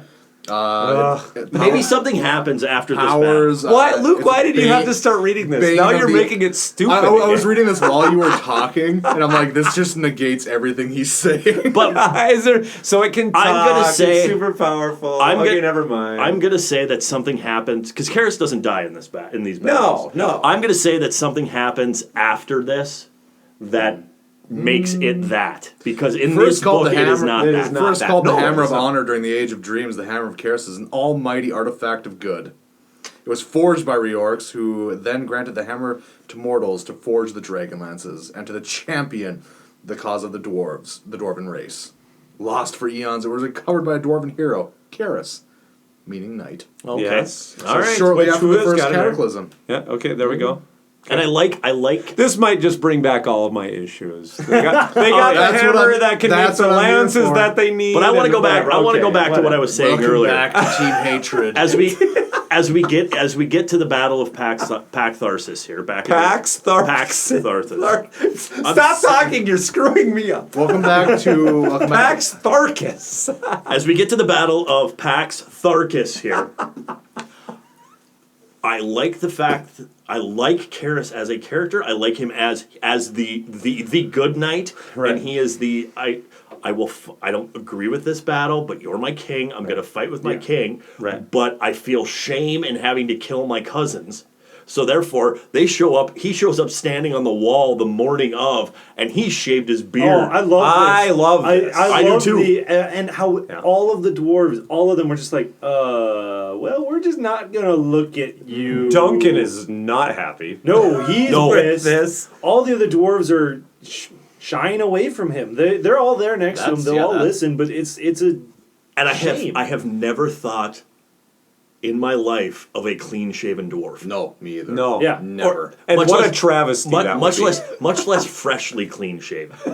yeah. Even if when I imagine a dwarf. All right. What? Why did you do that? Boys. I wasn't All thinking. right. I'm sorry, I flicked him. Right in the ear. Oh. Oh, Okay. Stop beating him up. We need No, him. but no, I'm serious. A shaven dwarf. That's god awful. It's just weird. Whenever But he's tall, so he'd look like a shaven man. that's true. But he's still got the dwarf. He's still got a dwarf bone. He's still got a dwarf bone structure. Well, yeah. So he's kind of stocky and whatnot. And, yeah. I have no idea where that's going. I picture a very square jaw underneath Am I shaped like the dwarven Karis? beard. Luke, you're carrots. You gotta be shorter. no. You gotta be shorter, bud. I guess. A little bit. By a little bit. Dwarf, I imagine like 4 feet tall. You're Hey, but up in there in the 6. There's not only dwarves here. There's also garbage fraggles, right? Yes. I always the- have garbage fraggles around. The high gug himself is there. Well, the and high before this, we have the dwarves who leave Pax Tharkas, Yes. and because they're going to go join Karaman's army, and then they leave a little note saying, "Hey, we're gonna help you out because once the battle starts, we're gonna come in at them from behind." Wait, Does what? that happen here? No, that doesn't. That Nope. does, the doer Deer. That whole doer thing Yeah, the comes doer way later. comes way later. No, Was it way later? Yeah, they did not come in and they didn't say that right now. They want their plan done. Your notes are omniscient of things to come. Yes, Yeah. they're foretelling things. So are we, since we we've know all what read the happens. book, But I guess. yeah. So Fireforge and Duncan face each other for a long time. Fireforge, leader of the Hill Dwarves, right? Yeah, they talk. Yeah. Well, they yell. But because they dare to live in the open and be free. I do kind of like, there's kind of a statement here that never necessarily goes anywhere, but there's this statement of kind of the insular, mountain dwarves and kind of where that mindset will lead you. In 200 years, when we have Flint Yeah. wandering around, who's never actually been in Thorbard. Right. And then kind of the more open to trade, which I really like. I think it allows this universe to have its cake and eat it too, where you can have a subset of dwarves that are super insular and kind of traditionally dwarvish, but yet you can also have a world peppered with dwarves, so that in every city and every town you can encounter in your D&D quests dwarves, because you also have a subset of dwarves that go out all over the place, right? Like, it allows you to have kind of two versions of dwarves so that your world is populated by them and you can kind of choose which one you want. This when we get to the end of the book here and everything that happens with Fisties. I can't believe I called him that. You just Yes! He has joined the club. So we can start. I've purposely been not calling him Fisty. We haven't specifically to even keep gotten you to here. Fisty yet. I know, but and he's gone. The face palm. I'm done. He's Bye, club. We love you. And welcome back. Hey, Okay, we have this new guy here. He's across from us. His name is But Blob. you are right. Blob. You are right, Klab, about how Fireforge sends a message to the army of Raistlindantilus that the Hill Dwarves will fight. And is that what you're referencing? No, is that the Hill Dwarves are going to fight with I'm jumping to the Caramel? original Chronicle timeline. Oh, okay. And how, correct me if I'm wrong, Thorbarn's been closed for 200 years. Yes. Thorbarn's been closed since the end of this war. Which I can see why. I mean, like, after this war, you're going to kind of like become insular. You're going to build a wall. So we even have more. So it explains more of that disconnection. Yes. It does. We fought ourselves. Stuff happened. We're just not going to talk to each other anymore. It adds to the world of the Chronicle. Yes. So we just went through a lot of world building, and we're only in chapter 2. Okay, but Really? that's okay. Yes, but that's okay because that's a lot of world building. Chapter 2 is just the army of Raistlindantilus. We meet this guy named Garrick, which I really like this because if there's one thing that I think that Weiss and Hickman did not do enough in the Chronicles, and that is jumping into the head of an everyman or an every soldier during battles. And right away here with the army of Raistlindantilus, we're going to get kind of the viewpoint of Garrick, who is in the army, and he meets his cousin Michael, who just joined the army. And we get kind of this nice little vignette of what's going on kind of within the army. Within the army and within the world. Is this where they talk about being knights or what happened their to their reasons for family joining. and- Yes, all of that, which I think is great flavor. Yeah. You have to make connections to this army, otherwise nothing that happens with the battles will have any resonance. So it was a really smart decision to do something like that. You had an issue with Duncan. Uh-huh. I had an issue with throwing the name Michael in here Ooh, a very Christian name. because we haven't Yes. we haven't had too many people here in Kryn who have that Anglo-sounding name. Yes. That's true. That Roman Christian name. Right. However, I will also say here too, I love Garrick and Michael. I do. Garrick and Michael are Galahad and Gawain Ooh. from Arthur. Really good catch. I like that. Yeah. Ooh, very nice. So on to chapter 3. Caramon and his magical Gore-Tex tent. Sorry. With Crysania when he's in his magical Gore-Tex tent with Crysania when he oddly professes his love for her. That's a little weird. This gets so what Just was a little weird? Are you sure it's not? so what real was weird? kind of like I a don't like it. tension with Caramon is now starting to bubble over. It's something we kind of joked about in the other one. Like, Yeah, and it's becoming very real here Yeah. at this point. But yeah. isn't he saying at this point that he's just simply explaining to Chris here. He's saying that, you know what, I can feel myself having feelings for you, but I'm not going to do anything about it. It's So Crysania. if you catch me doing something, I'm not going to follow through. Well, it's Crysania who puts him in his place and says, what you're doing, you're in love with Tika, your wife. Yeah. And it kind of specifically says, hey, your wife, Tika. And you're just kind of confusing me. I think she's smart. She knows, hey, Caramon, like you'd referenced last time, Klab, Caramon's been a year and a half. Been blue balling it for a long time. He's been dressed in scanty leather. Every woman back, in Istar was throwing herself at him. The man's a little hard up at this point, right? So well, and it's again, you're in a different timeline. Like I said before, if the zip code rule works, what about the timeline rule? If you're with a woman before your wife is even born, 200 years before your wife is even born, then somehow it's gonna be that he was with that woman, she got pregnant, and turns out Tika's his like goddaughter. No, that's what I was shit. saying earlier. Is he is both Caraman the Elder and Caramon the Elder. Brendan and I turn to our ghost fifth chair. What is your thoughts? Can Caramon become his own grandfather? Well, he could, but he better. And what is the morality of not. Caramon sleeping with Crysania if it's 200 years before Tika was ever born? Well, first off, she's a cleric. Well, that's true, and she needs to be a And she virgin for this whole And thing. does he really want somebody who wants his brother again? We're not honestly going to talk about this. No. Oh wait, no, I'm sorry. First No, because it is still cheating on his wife. Of course it is. I'm sorry. The first time it was Raistlin. Raistlin going after Caramon's girlfriend. Yes. Okay. Yes. Things will get weird though down the line too, but whatever. But I really did read this as him just needing to kind of, okay, this is happening. This is kind of the feelings I have inside me, and almost like he's telling her this so that she puts him back in his place. Right. Yeah. Like this is him checking himself using her. Right. And then we get this whole Raistlin walking in, seeing what happens. He runs out, runs into the woods. Crysania follows him. There's a great painting of this. Yep. So you can look it up where, a lot of things happen. Raistlin, throughout the rest of this book, is going to continuously spiral into a place where I feel if you're a huge Raistlin fan, and I still am, I'm a Raistlin fan, but he becomes very evil. And very, he is going to abuse her. In a lot of ways, he's going to kind of rip. Yeah, there's kind of this weird love, and there's kind of he's ripping and beating her up, and there's a very contentious, relationship between the two of them. And at the end of the I don't book, think he's necessarily beating her up as much as throwing her away from him. Yeah, well, it's not like he backhands her. Well, no, but it's like he's trying to deal with his lust for her and the fact that he can't have her.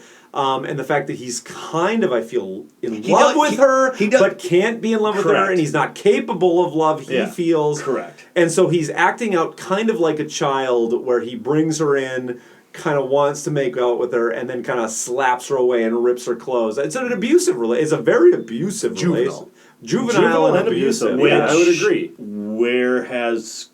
I can't believe I'm defending Raistlin on this, but where has Raistlin where has Raistlin ever had the opportunity to learn the skills to deal with any of these emotions? His sister beat him up. His mother was nuts. Very true. But yeah, she was like catatonic. Nature versus nurture. Well, she let her magic go and she went crazy because of it. I'm actually going to want you to hold on to that thought, because when we get to the end of this book, and that's going to come into play. His conversation about what he plans on doing with her. Yeah, exactly. And we're going to even have flashbacks to Mom. Yeah. And I've got a lot to say when we get there. Because that's healthy.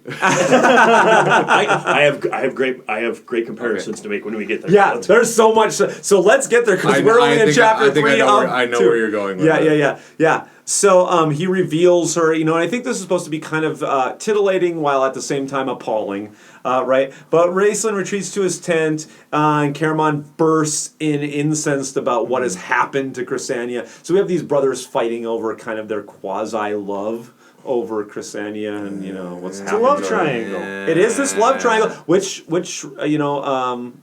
Hickman is going to say is this thing, the theme that he's going to always bring is this balance, this triangle. Everything is in threes and balance. Luke, what do you got to say? You got issues, man. This could have worked right anywhere. But it's being all like centered around a cleric that neither. Well, I guess I don't know. A cleric that neither of them can actually be with, and I'm not just speaking like sexually. Right. Yes. I know what you're saying. I don't. This could have worked elsewhere. This love triangle could have worked elsewhere. It's not working. It's not working for you here. Not here. Because I mean, what are you gonna? You guys are just gonna, like teenagers, just kind of like, I love you, and then like, I can't be with you. And so it's just two brothers doing that to the same. And I think this is where what a lot of times in this trilogy things are more adult. I feel in this trilogy, this is where I think the teen angsty stuff sometimes shows up. If you're reading this as a teen, this is going to really resonate with you. Yeah. The girl that you can't have, you can't be with, you and your buddy are fighting over her, or you and your brother are fighting. Like, it does have kind of a lot of smackings of teenage relationships. You know, maybe not good ones. But I love her. But I love her. I'm going to slap her around and rip her clothes off a little bit. I just need to point this out. Yes. Is there such a thing really as a good teenage relationship? No. You've seen them in the corner of McDonald's. There is no such thing as a good teenage relationship. But I was okay with this. I'm not going to agree with you necessarily, Luke, that I enjoyed this and I didn't think about it as being teenagery, but I see where you're coming from. The part that I had a problem with this was you're in the middle of camp half the time when some of this stuff is going on. Even though you're in your own private tent, I'm like, what are your soldiers looking at you going, what the hell is going on? That is when the soldier outside on guard just goes, I can't hear anything, eyes forward, just ignore everything, because I don't want to know this crap. And that's why we have Michael and Garrick, who are our primary ones that are around during this, just going, I am loyal to the kingdom. I am loyal to the cause. I am loyal to my general. I am loyal to Arthur, despite the fact that I know that Guinevere's sleeping with Lancelot over there. Well, it would take the Solomonic Knight's vow to keep these guards from being like, oh my god, why are they whining about all of this? Well, let's get into chapter 4 where we have our filler kind of here. Crysania is riding. She's out of there with all this. Yeah, she's riding across the plains, and we get this whole thing of where she goes to a village. We get a B story. We get the B story. I agree. This story makes I like why it's here and what it's trying to outline. But I agree. It's a B story. It is definitely a B story. So we have Crysania who runs to this village. We find out that this village is it's the plague by a plague, which is going to play a part in this whole book. She tries to do some healing, right? Because she finds a guy that is like digging. She finds the last priest who is still alive in this town. Right. And he's a priest of the new gods.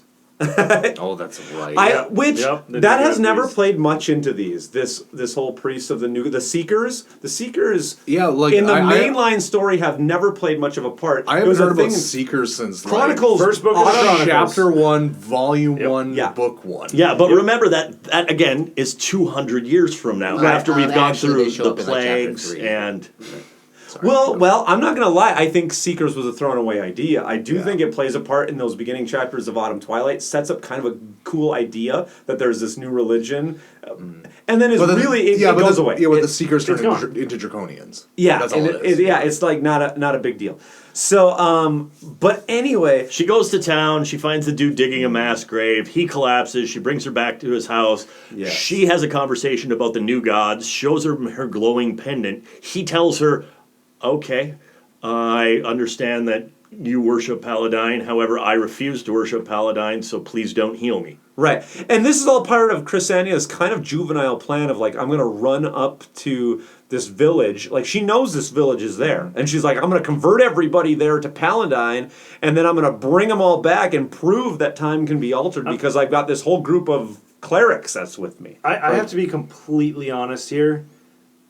These chapters made me want to go to sleep. Really? I did not care at all for these. There were a lot cooler things I felt that could have been done with the plague, with the mass graves, Weiss and Hickman do dark well. They could have gone really dark here, and they didn't. They just kind of went, the entire village is dead here. Your religion's... I'm like, give me something dark. Your gods aren't my gods. believe that you. It kind of almost speaks to openness in religion here a little bit. Yes. Because okay, it's great that you believe in your gods. That's fine, but that's not for me. So I'm just going to die. Yeah, I think a lot of this is Hickman is using this as his bully pulpit to try to talk about through his faith. Why does God allow suffering to happen? Is what he's trying to say through I can this. see that, and that's fine.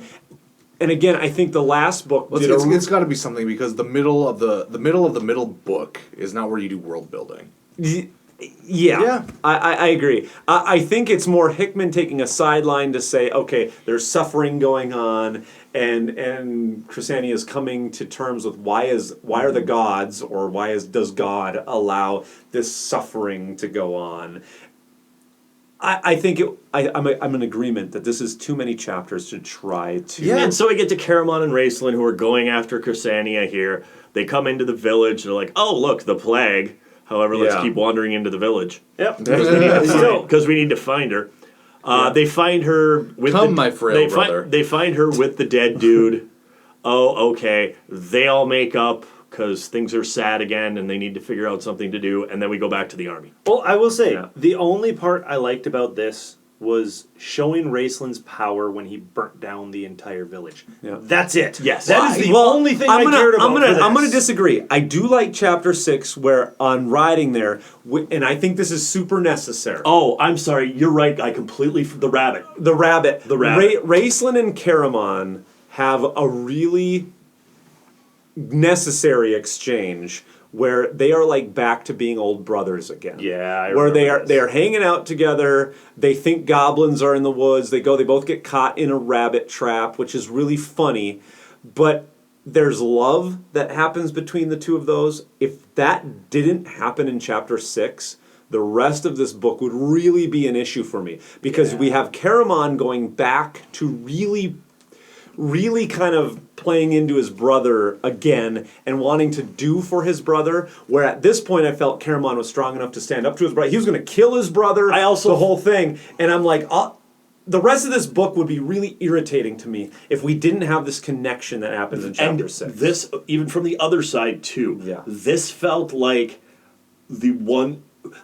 There's no way that this fell into part of Raistlin's plan with everything. No, it did So not. I really felt this really rehumanized Raistlin for a moment as well. It did. I like that explanation of it. Yeah. Unnecessary that helps me. rehumanizing. It helps me. Because at the end of this, they're going to try to Darth Vader this, where Raistlin is going to be like horrible and trying to take over Takesis, and Caramon will still be trying to bring him back from the brink. Kind of like, I still sense there's good in him. If we didn't have chapter 6 as readers, we'd be like, screw Raistlin at this point. Caramon, why aren't you taking off his head? I will be at this point. This gives it this rehumanizes. You have Raistlin. to rehumanize Raistlin at this point. It doesn't make everything better between them. No, but I could. It makes them long for what was, and it makes Caramon long. And I can speak as somebody who has a brother. Yes, and as can I. Yeah, well, and there are me. I cannot. And there are those times where, regardless of your relationship with your brother, there are those times where things come up where all of a sudden you're 12 again. Right. And you remember who you were, and Yep. if you had that good, if you had that, or wherever you were when you had that good, fun relationship. Right. See, if you ever had that with your brother. I want to jump in here, and I feel like they could have made Raistlin and Caramon have a better moment, or something along the lines, when Raistlin saw all of the dead gully dwarves. I feel like that could have been another way, and they could have just wiped out this entire time. Yeah, we did. We did saw, skip over the garbage fraggles stabbing themselves. Well, no, with that's way later on in the book. But I'm saying like that could be another point where that's like at the end of the book where that could be a time where they rehumanize Caramon, Raistlin, where it's something that Caramon could actually have a conversation with Raistlin about that versus just being in Raistlin's head going, oh, maybe he has a little bit of, maybe he is good. For the readers, it could be one of those moments where Caramon has that versus having to sit through these chapters that I just didn't care about. I will agree with Bob. I could have done without the town. Yeah. However, I understand why the town needed to be there in order for us to just have this one moment where they had this 1 hour of the Okay. evening where I they agree. were the guys from the beginning of Chronicles. Okay, I can concede that they had to get away from the army. Exactly. That was their But then excuse. we get to the end, which I really like the end here, where Raistlin conjures up the fire and consumes the town. Which is great. It's necessary. It's a plague. Which is something that, not by magic, but Right. which was something that was done with small villages that had the plague. There is a lot of subtext going on here that I'm very interested in, and I'm not really sure what I think about it. So this is where we need to. I always feel like I need to talk about stuff. So we have Fangs. and fangs. Oh, stuff and things. Stuff and things. So we have Raistlin who conjures up this incredible amount of flame, right? But while he's doing it, Caramon hears in his head he seeks to become a god, right?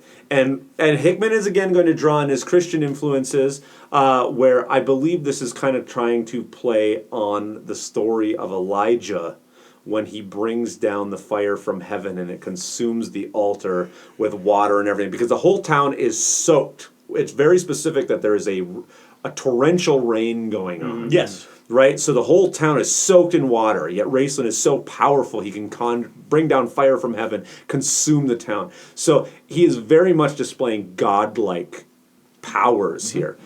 And we have Caramon who hears that in his voice, and we have Crysania who goes to him and realizes that the only thing that Raistlin loves is his power. And I his was magic. confused by the Which whole... I'm worried about, because I'm like, okay, so now why is Crysania going to continue with him? Like, I know, and I know why. I know the answer to that. I was confused But- by the whole, I'm going to bring the entire town down in flames and I am this great ball of fire. Come to me, my dear, and sit in the fire with me. It's still a little teenagery, but yeah. But so what? After seeing all let's talk this, about how deep all this is, or like whatever.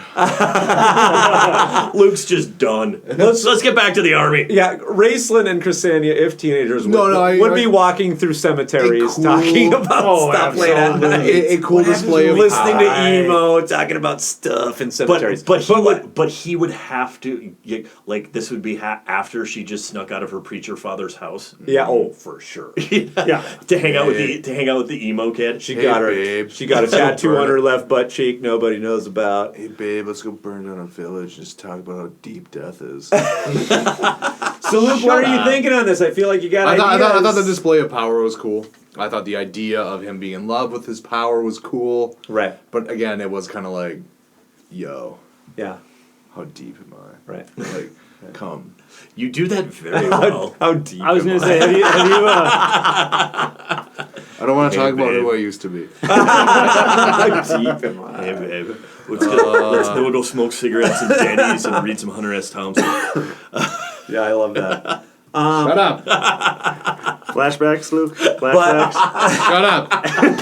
But this is huge for Raistlin. Like we talked about, he's a glass cannon, so this is tiring. He falls asleep afterwards. And they have to ride off with them, right? And Chris wonders what Raistlin means by one last trial, and Caramon says that it is a trial of blood. I do feel this is kind of a pretty strong end to Book 2 and a really good setup for Book 3. It is. It is a long setup. I felt this whole extra Well, it is a long- sidebar of a village was a little... but it was cool for me. And I I could have think taken a different path. yes. Yeah. And this all comes back to a huge setup from Chronicles of what were the actual tests that Raistlin went through in the Tower of High Sorcery. Right. That's Oh, true. We are getting yeah. a little bit of Because it's like, tidbits oh, as to what he fire, did. blood. I seem to remember, just snippets about that going on there. But yeah, you're correct. This is burn down the village. Okay, yeah, that's it. Burn down the village. Fade the screen to black. Done with Book 2. Let's now we have the shot of opening of Book 3 with the birds singing and like you're waking up in camp. And, Oh no! We end this with the Song of Huma. oh God, that's right. Reprise. I skipped that. The Song of Huma. I'm sorry, Michael Williams. I can't.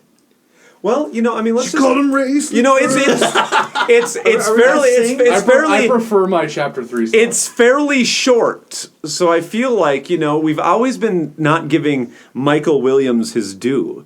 So let's just read the No, I'm depth. pretty sure that we looked at Let's the actual musical sheets in episode let's 1. read Okay, the depth that okay. is the Song of Huma Then this reprise. Then this is what's going on. Like as the camera, like we just burned the village to the ground, but it's the next morning, and they're doing the helicopter camera over the Highlands of Scotland. Can you sound effect this? Do we have the sheet music for this? We could just Like sing there's- through I this. don't know if we can sing it, but we'll talk it. Danny boy.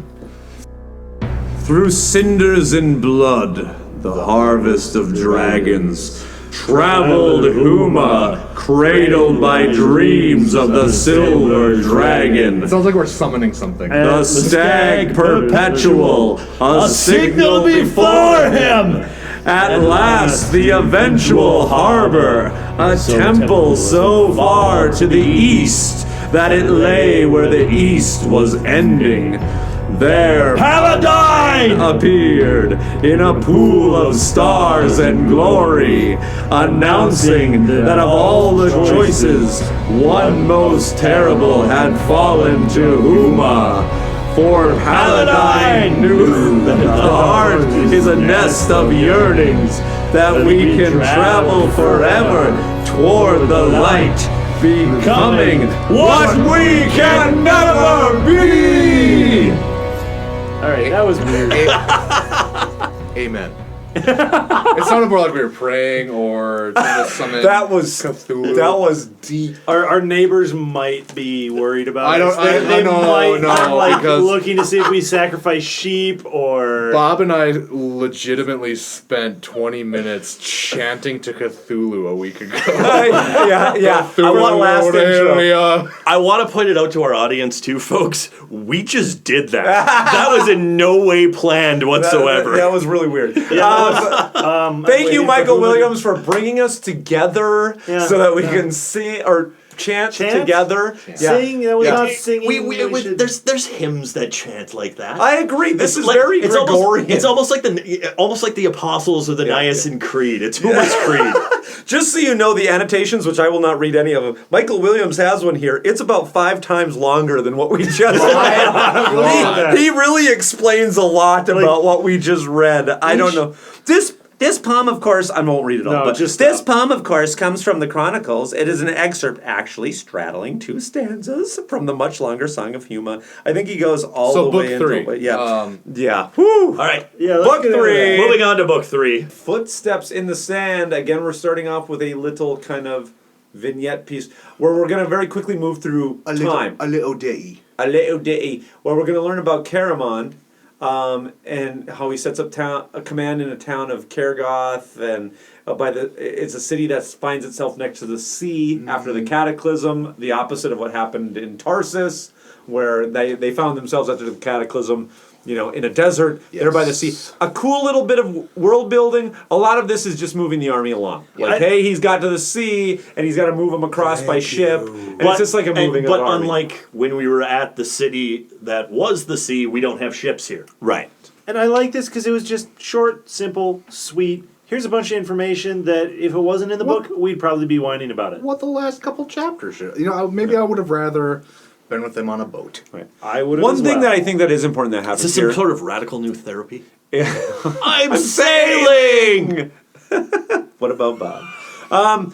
So, one thing that I do think that comes out of this that is important is that Raistlin, though, worries about after that big fire spell he did, he was weak for quite a long time. He's out of it for 2 days, and he's like, wait a second. If I do that portal stuff, if I do all that portal stuff, am I going to have the power to fight Takesis, right? Yeah, perhaps not, smashed him. Yeah.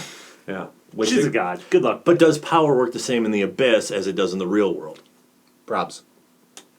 No, I'm asking, as the wizard, dude, Oh. if you cross into another plane, are you still feeling your fatigue from the first plane? Unless it's a plane that wouldn't let you sleep or something. Okay. I mean, even if we're going just by wizard rules, you should be fine overnight. Right. So, but anyway, we jump to chapter 1. Raistlin tells the guard outside his tent, I want to be alone. And then he pulls his little tiny dragon orb out of his thing and does a little, getting bigger and everything out of his incredible shrinking box that I guess nobody knows he has because it gets big and small and whatever. Well, they know he has his. No, the box. Doesn't he have a box? He has a chest, and essentially it's a chest of holding. to where you could Right.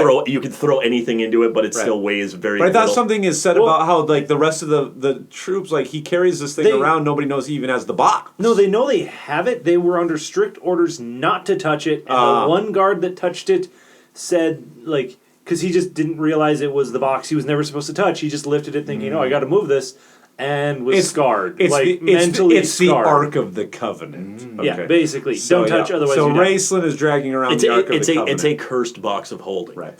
He has the protection spells over it, but it's light enough for Raistlin to move it by himself. And what does he no want matter to do? what he has in it. Hey, it's been a long time. He wants to dial up an old friend. Yeah. This is Dalamar. Who's this? New Orb, who dis? You beat me to it. This is some sort of 900 number. Who is this? Well, and this is right after Delamar has like because isn't Delamar having his like one little sexual moment? Well, here? let's go. Chapter 2. Oh, yeah. Dalamar is in Palanthas. Yeah, Raistlin's dialing him up whilst. Yeah, he's trying to cast some spells while the boss is away. Here's the doorbell ring, goes down and sees the voluptuous Kitiara, you're back, my love. And Klab is the happy You're man. back, my love, and you're being as sensual and lovely as ever. Whoa. And there is almost there is pants. instant sexual tension between these two. I guess. I don't know. Because they both know they're pretty.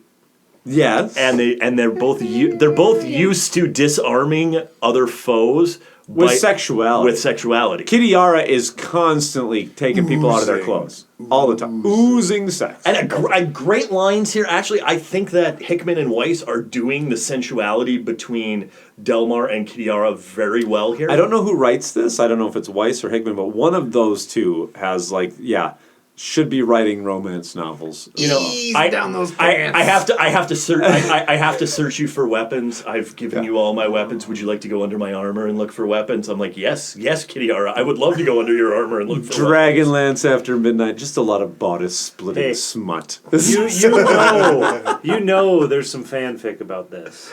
Oh God. yeah. Oh God, dark elf on Kitiara. Frick yeah. Don't search that out online. Oh, I think At he work. has. That's probably not safe for work. We have Raistlin and we have Elmore painting Raistlin throwing down and ripping Chrysanthia's clothing. Crysania, what? Crysania. Chrysanthemum, Crysania. Crysania's clothing. Where is the Larry Elmore picture of her of her being all hot and sweaty with the dark elf? You know why? Because you know who's getting the shaft in here? Dalamar. For some reason, nobody's painting a lot of Dalamar. I want some more Dalamar out there. If you're an artist out there, we need more Dalamar pictures. And by again, God, we need Dalamar Kitiara pictures. And again, this is Weiss going back to what we talked about with Gladiator Caramon. Yes. This is the Men of Dragonlance calendar. The way that Dalamar is painted here. Oh, for sure. The way that he is described here. It's like for October he'll be like laying against the couch with like one leg out of the dark robe and a shoulder down, and you can see the chiseled features. Except for the giant 5-fingered chest burned in his chest. Well, even Kitiara says she can look over that. And you know what? Who comes in but the giant cock block, Soth? Well, there's Soth. Ruins a lot of things. He's like, hey, I'm a ghost and I wanted a piece of that too. So he shows up, right? So we, again, underutilized character, Soth, who he doesn't get used enough, I don't feel, in this universe. Hey, by the way, in the comics, we start off strong as well in the first few issues with Soth. Not around again. Why are people not utilizing this character? Why are people not And Kitiara. I want more Kitiara. Yeah, Kitiara. Kitiara and Soth not utilized nearly enough. I don't get it. I'm hoping that somehow in the third book that Kitiara comes more into, because she does. They've teased her being at play in this trilogy storyline of Legends. Yes. They've teased her being at play, but every time it feels like she's going to be in play and going to become more than a side character. Yep. Then we switch back to the main characters and we forget about her again. Well, yeah, we don't know what. Yeah. If you're looking for a little more Kitiara on Lord Soth, might I interest you in Dragons of High Lord Skies? Available right now on Amazon and eBay. I haven't read it, but Soth and Kitiara and Sky are on the corner. But like walking out really quick. Zips up in his hoodie. But like the modern era of these Wizards of the Coast, that art might not have anything to do with what's inside. That's very true. There was a griffin on the cover of the last one. Hey, there was a griffin. There were in the griffins. story. That's how they got away from Pax Yeah, Tharkas. that's what we're saying. It's one line. Yes, one little slit. It warrants a cover. This one scene would warrant a cover of Soth and Kitiara. Yes, and so we're all set up for this. We're all set up for a boot scene between Delmar and Kitiara. I'm set up for a boot. I'm ready. Yeah. I've got candles lit in the house. The lights are low. I'm reclined on the couch. I am ready for this boot You've scene. made your wife put on a black wig. Correct. So I'm ready. I'm ready to read this part. I really like the humor here because what we have is like Raistlin Kitiara finds out that Raistlin is going ahead with these plans.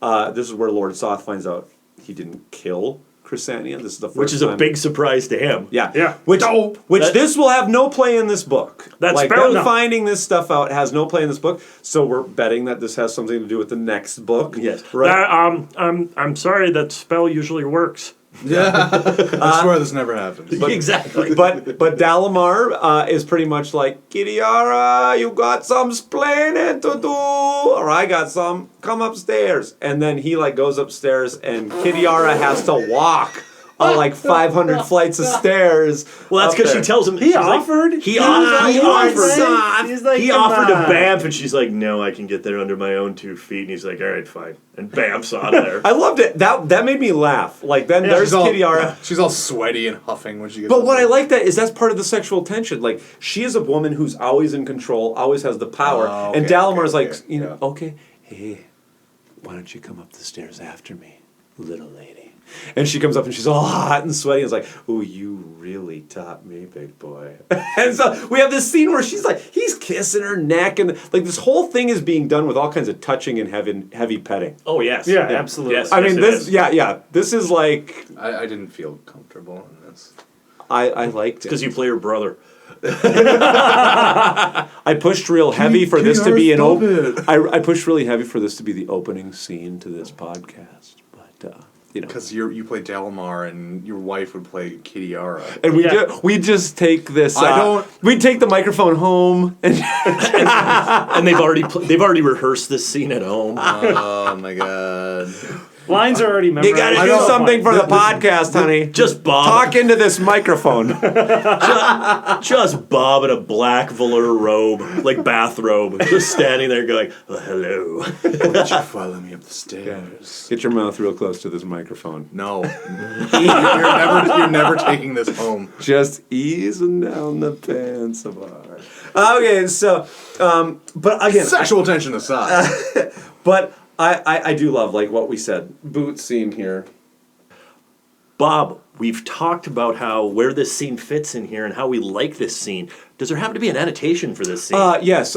Again, I feel like we need to refresh listeners, if they haven't listened to Chronicles, that on this podcast, we now all the time refer to sex scenes as boot scenes. Yes. You said we were never going to bring that up again. Sorry. Well, this is Hey, something... if you happen to jump in part 2 of the middle book of a trilogy, here's your reminder. then you're an idiot. But anyway... But thank you for downloading. You were going to get one comment that says, Yeah, of "Hey, course. jump in." Hey, I started listening on episode 22 and I'm pissed. Hour like 2. Hour 2. I scrubbed through to hour 2. So I was cruising Netflix and I saw this really cool series. I went to season 3 and started watching episode 4. And boy, was it confusing. But anyway, so a boot scene is something that Hickman calls a sex scene because Hickman, of course, probably religious reasons as well, doesn't like to have sex scenes. Like, we're not going to get a sex scene. We're going to get a lot of flirting. We're going to get a lot of heavy petting. We're not going to get sex. And he says because it's better that Hey, things buddy, things that's should half the fun. Things should happen in your mind, right? So this is A what. lot of things have happened in my mind with Kitiara. Well, this is exactly what Hickman wants. This is what he says. I found this kind of cute. He says, as I stated... Cute. I don't know if it's cute. Oh, Hickman, you cute velour dress. It's just sauce. Foolish woman. Yeah, yeah. Okay. You said that Mormons can't drink, but I do envision him constantly drinking cognac. Just sitting around. He doesn't have to be a good Mormon. Calling up old Margaret and just giving her the what for on what to write. Marge, take this down. You're confused about Kenders and time. Well, let me tell you, Marge. Oh, you know. Just follow this pattern. We'll get it all. Oh, you know, I hate it when you call me Marge. You feel like Margaret talks like what the mom from All in the Family. She's from Wisconsin. She's from Wisconsin. I don't know. Oh, you know. No, like Sarah Palin. You know, Russia's just over there. I'm from Alaska. You know, I can see Pax Tharkas from my big window. So anyway, the annotation, Bob. The freaking annotation says, as I stated in the annotated chronicles, that I love boot scenes. I recently watched an old Dick Van Dyke TV episode from the 1960s in which Laura Petrie gets her toe stuck in the faucet of a bath and can't reach the door to unlock it for her husband. The background material, thank you DVD, told the story of how the actress, Mary Tyler Moore, was at first terribly upset about the script that was supposed to be an episode highlighting her character. And here she was spending most of her time off camera calling out her lines from behind a locked bathroom door.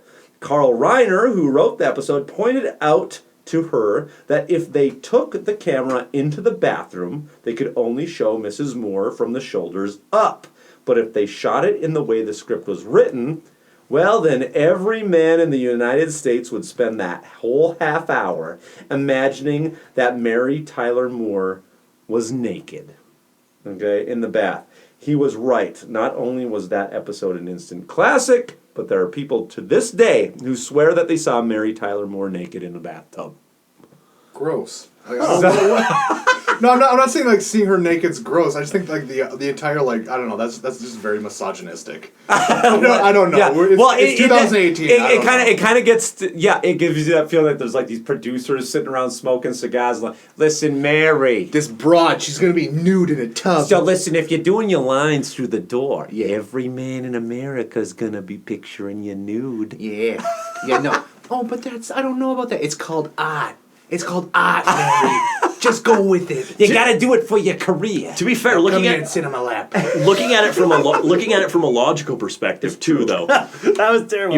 You also have to look at the fact that you couldn't show a toilet on screen at this point in history either. You couldn't show a man and wife in bed together. No, but you couldn't show a toilet. And the reason I know this is because I recently was reading some like old movie like trivia and stuff. And Psycho was the first time you ever saw a toilet on film.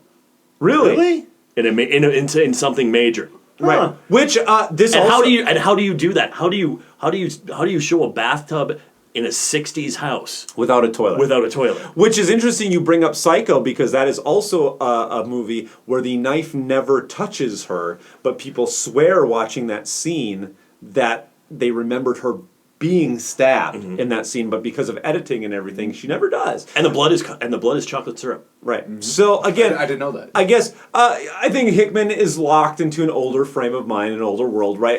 In a lot of ways. Well, and but I agree with him that a lot of times it's better that this is insinuated than seen because you make it up in your mind. You are yes, correct. Yes, you are correct. yes. I will give you that. Yeah. Don't turn this into something by Fabio. But I will do. But, yes. But I will do anything for more Kitiara. Right. Which I have read, and I think anything.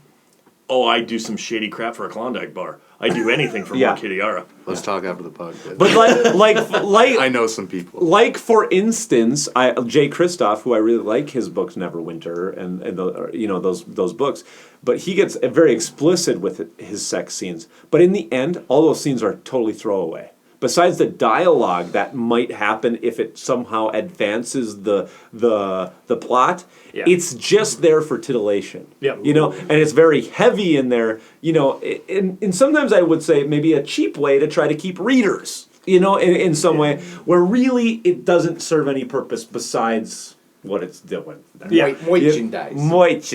Okay. So let's move on. Right. We get to the end of this and insert all of a sudden. Hey, boy. Yeah, because that wouldn't be weird. Hey, Boy, Yeah. you better not be fondling my sister. Okay, so what was meant by this? Because I feel like there's a When he said, I'm like, that's not a line from the book. no, I don't know what you mean. but what we get is basically Dalamar sitting in bed afterwards with the L sheet, as you like to say, Yes, Claude, yep. and he's smoking his cigarette, and Raistlin talks to him. But we get all this feeling like Dalamar gets all the tingles, and he's just like he is. I wouldn't say in love with Raistlin, but he is in love with the power or the thought of Raistlin. It's intoxicating in some way, right? Like the dark side. So there's this weird this weird after sex lust that happens with Dalamar towards Raistlin, but not in a sexual way, but like lust for his power. But it gets weird because of the scene it's following. It's more envy than lust. Right, definitely. Yeah. So chapter 3, he's ringing me up from the past, you know. Right, true. That's an expensive call. So chapter 3 It might cost you your sanity. Bertram, I love this part. Bertram's walking around again. His appearance always makes me laugh. This guy, he's just walking around Astinus, and he's like kind of a simpleton, and he's walking around the tower. Simpleton. I picture Bertram. I picture Bertram as being the younger priest from the Fifth Element. Oh, very good. Yes. And he's like humming a tune. It's off key. He does a little dance step down the hallway. Like he's just like cute little old aesthetic. He's being all careful because he's like, oh, I don't want the other priests or whatever he is to see. I'm just gonna keep singing and just being there's Raistlin. I love he's doing what Claude said. He's just singing about what he's doing. Putting books away. I like to wear robes, and Astinus is kind of a dick. But bam! Right as Dalamar appears like a big black wet blanket, and then bam! Astinus appears to handle the situation. Well, Astinus doesn't really bamf. He just Astinus wanders in. Is like because Bertram's like, you can't be here. It's fine. We're past close. All right. Oh yeah, and he runs away. Books it. But what this is like a fact-finding mission, right? Dalamar is sent to get the Dwarfgate War volumes so he can read up on it and report back to Raistlin. So what's up with the Dwarfgate Wars? What happened How during those? 1980s is this? Like calling up somebody like, hey, do you hear that book? Can you go get it? Okay, go to the library, get it, and then call me back and then read it to me. Hey, that is how I passed many social studies exams. I'm older than you. What do you mean that's how you passed stuff? When I was young, before the internet was really popular. Okay. That was how I passed my social studies because I never brought my book home. True. This is true. Yeah, even Dwarfgate Wars is kind of Cold Wars. Yeah. War game. Well, Astinus just walks up and Astinus is very Jedi-like when he does a lot of things. Oh, He just walks up, picks, like he's not even looking, picks the correct books off the shelf, hands it to Dalamar and is like, don't worry about returning it. They return themselves. Yeah. Right. I like that. I like it. Yeah. I have several questions. Yeah, because the Dwarfgate Wars, by the way, are like library fee. are like 2 shelves long, like just volume after volume of these Dwarfgate Wars, right? But Dalamar does say something cryptic, tells Dalamar to tell Raistlin, Astinus has kind of a cryptic message for him. The wind blows, the footsteps in the sand will be erased, but only after he has trod them. So in other words, we're, I think, foreshadowing that, yes, Raistlin will do everything that Fistandantilus did until the end. And that's when they will be erased. So there's foreshadowing of all of that, I feel. The timeline will reset itself as soon as you get out of it. Yeah. We get this little history download of the Dwarfgate Wars, which I kind of like because it sets us up for what we should see, and then we see what actually happens. So Fisty had a commander named Farragas, and how the mountain dwarves were defeated and they were forced to retreat. Farragas was killed by the Doers, which is what Raistlin's going to set up to do, right? Kill Caramon. The army of Fisty crumbles. Dwarves swarm Thorbarden. A gnome, this is kind of important, gnome has a time device that actually works. Activates it, and it reacted with what Fisty is doing in that portal spell. Boom. Destroys everything. Right? So that's... levels all of levels it the all. End of Fistandantilus. Yeah, exactly. So and I like that because it sets in our minds up what he needs to be watching for. So the rest of this book, I'm watching as we have the time device being carried by Nimsh, and where that is in proximity to Raistlin, and it creates tension throughout a lot of that rest. That, hey, are you going to trod the same footsteps as Fisty or not? Because I kind of know they're not. Mm-hmm. Right? Like, I know that this book isn't going to end with Raistlin blowing himself to hell. So I know something's going to change, but how is that We gonna talked change? about that in previous episodes. As soon as Raistlin became Fistandantilus, the history is simply written as Fistandantilus dies, or Fistandantilus' body dies, or whatever it is. It never says that, I kept thinking that, holy crap, this is going to work. Right. Because he'll disappear, the explosion will happen, because the portal will blow up after he goes through it or whatever. Destroy that whole area. And history has now gone through, and when they don't find Fistandantilus, then it'll be written that he died in the explosion. I like that. I like that too. What I think is that's part of the book too, is that he dies, and it's in that old book. Right. He dies. He goes to the other side of the veil, or quote unquote the veil. I don't remember. I think they call it the veil. I don't know. The abyss. I didn't take notes. No. He goes to the other side, and he waits around until he can find another body, and it says Raistlin Majere. Right. Right. So it's all written there. Right. Yep. The structure of this book, again, like the last one, is so much smarter than the last trilogy. Where in the last trilogy, you just had characters kind of bumbling around, and just MacGuffins would happen to try to propel the storyline along. I don't know what I prefer though. Well, I like this, where this happened in the last book, where we knew what was going down with the King Priest, and we knew that whole plan, and then we saw then how all of that didn't work, and it was kind of an interesting way to see what changes happened. Where the same thing's going to happen here. We know how this should go. Like the story, the end of this book is now given to us. Yes. And now we get to see, does that actually play out? And here's where I kind of like it. Here's where we get into the time travel thing, because I will argue with you. Because I don't even know what I believe at this point. True. Argue with me about has the timeline changed? No, No, I don't think no, it has, the timeline has because not. Here's my big thing too about the commander being killed by the doer. Yeah. Is maybe in the timeline after Caramon disappears, they still say that he was killed by the doer. You never know. There's a cop out in here though. Well, I shouldn't say it's a cop out. It's a good. But again, not safety net that all this history of these wars was not well documented. Yep. It's not, but it also doesn't change based off of what it said. Did they say that? Yes. Yes. How was there volumes and volumes then? Astinus, what were you doing? Well, he's always writing something. He's got other Well, and I stuff. think we go back. He's always writing something, and he can't be writing everything at once. Yes, right. For everybody. And I also think that there's library. I forgot that these books were by Astinus, and now that you bring that up, I do have a problem with I'm that. you have, and it's even said there's shelves of these. So there's like 50-some volumes of those Dwarfgate Wars, but they weren't recorded well. If we go back to this idea of we have Library of Palanthas, right? Is where we have the Library of Palanthas. We have all this stuff. It's still going to be 200 years. True. Maybe some of this was lost. I don't know. This is the. Well, no, it doesn't get lost. I'm going to go way, way, way out on the metaphorical rabbit hole here. Oh God. This is the Library of Alexandria.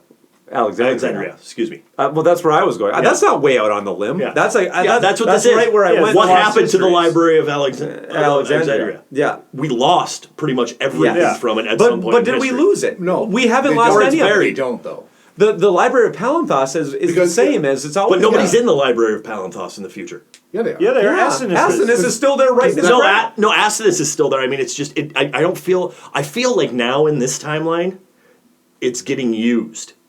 Well, it was getting used back in the future timeline as well. It just Raistlin tried to appear when they weren't allowing people in at the time.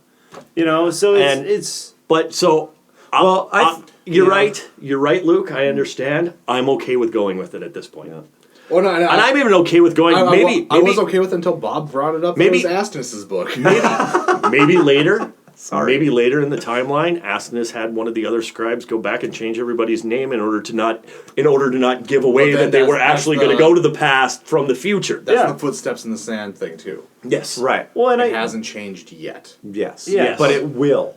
the only thing that also- changes is the names. Because if you had read the histories, and as Raistlin did, if you had read the histories about Fistadanilis, as Raistlin had, and you saw Caramon and Crysania, and you saw the other name, the actual names in there from the history, well, then that tells you that you would have succeeded. So therefore, it becomes the whole time paradoxical. Let me step way out back. You went way out on a limb with the Alexandria thing. Alexandria. Let me even go farther out on a limb and say what I think. This is Hickman again, and what he's going way back to Christian mythology and ideas. The idea being, okay, if finally the apocalypse is real, right? Right? Revelation, the book of Revelation in the Bible has already spelled out the demise of Satan. Raistlin has been set up as being our Satan. That means Satan knows how it all goes down. Why would Satan do everything that is in Revelation? Right? What you end up having is Satan, Raistlin, doing everything according to the book of Revelation because he is somehow locked in. He wants to defeat God, but he knows the storyline. And he's trying to buck against the storyline, but he can't, right? Like, so just like if the Christian story is real of Revelation, right, that Satan would be trying to kill or destroy or dethrone God, but that's all been written. And he's trying to undo that, right? But it's all been written before. So I think Raistlin, which has been... But it's the... Raistlin has been, I think, in the last book... We've seen him as being Satan. He's been homaged many times as Satan. Which also drops into Milton and drops into Paradise Lost on how when he went against the gods, when he went against God, Satan knew that he was going to be dropped out of heaven, but he went through the actions anyway. Right. So you see this very fatalistic view of Raistlin. No, I don't know. We could talk about that one a long time. It is paradoxical. Yes, it is. Very much so. Yeah, but I like. We do get a little bit of the only thing that we have gotten that has made like me kind of okay with this is that Astinus crossed out stuff that he had written. Yes. What he had written it. The timeline is changing slightly. Yeah. As it's going through. Yes. Gray gem races. So when you show up Back to the Future, your dad's successful, your parents are rich, you got your new pickup truck to go bone your girlfriend at the lake. And the high school bullies just waxing the car. And you don't get into the car accident. And you don't get in the car accident for being called a chicken. McFly! McFly, you bojo! What are you, chicken? Hoverboards don't work on water.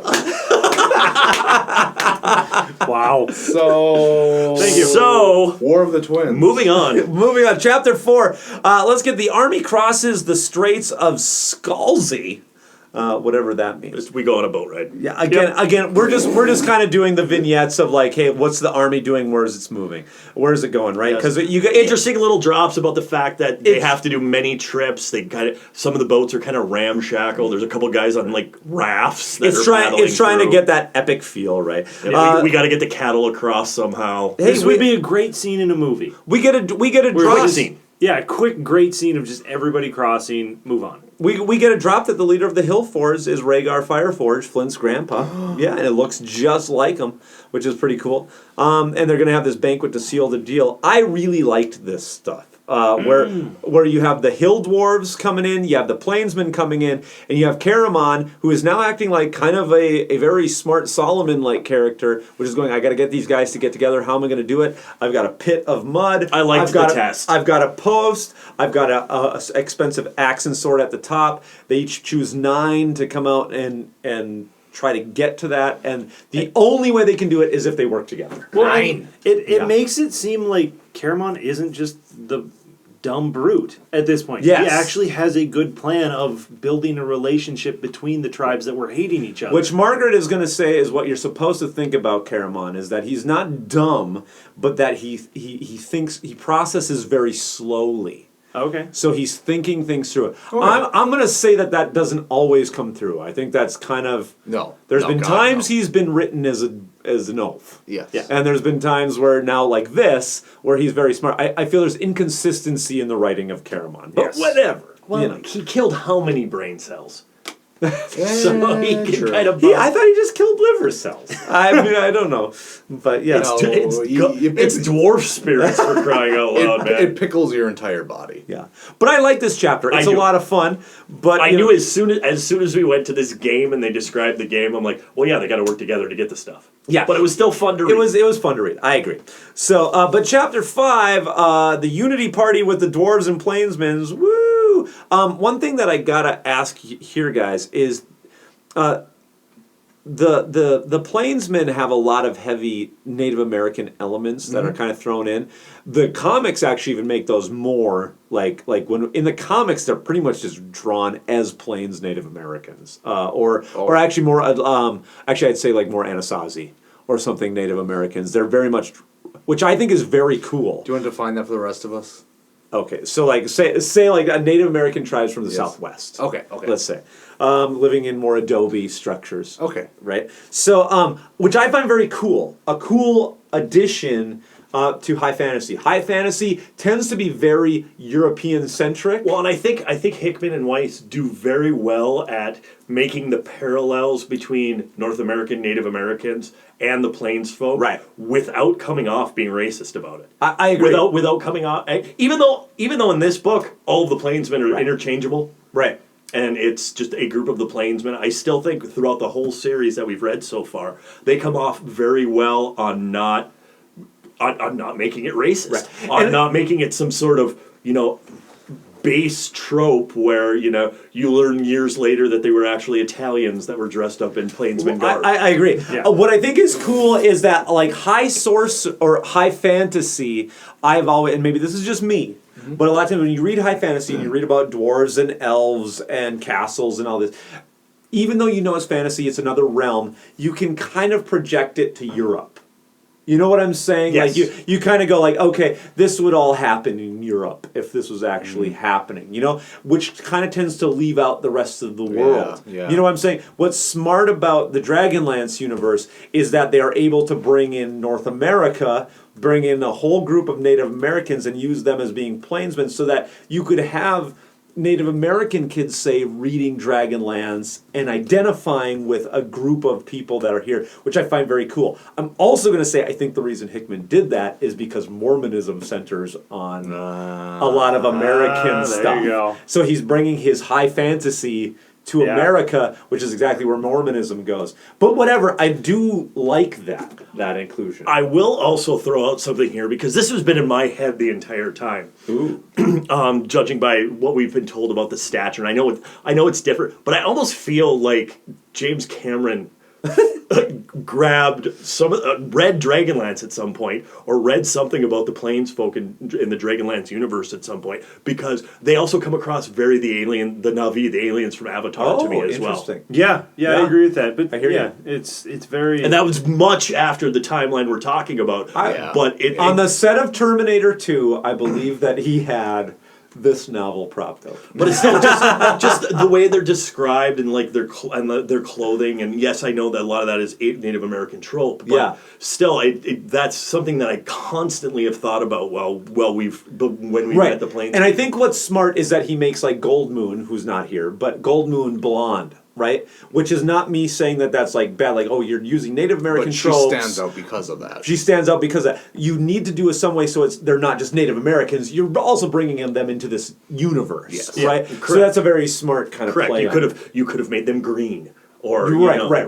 Like, which there the is shapeshifters. Which have we ever come down to that? Are these people green? The green people, the green elves? She has green hair. Green hair. The painting has green skin. Yes. It's just shading from the green hair. Yes. The comics have green skin now. You grabbed my laptop one day and Googled it. Yes, I've seen the painting. And the comics she have is her green, huh? too. But the book specifically just has hair. But whatever. Well, if the comics, if the So lore War of says the it, we're doing Twins. it. Let's get back to the book. Why does this take so long? We have the Unity Party. Yep, that's fun. We dump sand from each vial into the middle sand. We light from the same I candle. just went through a like wedding ceremony where I watched this. Same. Did they do the sand too? Yeah. Okay. Yeah. That's very It's nice. beautiful. That's It is very beautiful. That's because too many people have been lighting themselves on fire lately doing the candles. Can I say that I do like the flame? I do. See, I'm more akin to the flame. I like the flame of passion more than this like pink and blue sand getting mixed together. It feels like you're playing with Play-Doh. To be very honest, I went to a wedding. Sorry for all of our listeners that did sand. I'm real sorry. I went to a wedding where they were chemists and they used 2 different chemicals and it changed colors and eventually it was really cool. That was the only. So War of the Twins. Yeah. Let's get on to that. I did the candle I do thing, think and that's eventually that flame was snuffed out. Hot and fast, baby. Hot and fast. That's hilarious. Okay. Thank you. I'm glad my pain makes you. War of the Twins. War of the Twins. Unity party. We're done with the Unity party. Yeah, Are we going to have Unity candles too? They exchanged promise rings or whatever. Hey, it's very nice to have promise Bob's rings. dead. I'm sorry. Can you imagine, just thinking about that, can you imagine a dwarf plains person hybrid? No, not really. Just it's just a super skinny buff dwarf, or it is the largest dwarf you have ever seen. Makes Karis look small. Right. So Caramon and Raistlin have this nice plan for the siege of Pax Tharkas. You know. Tharkas. Sorry. Now it's happening to me. Fortress we saw way back in Autumn Twilight. Yeah. We're going back. Yeah.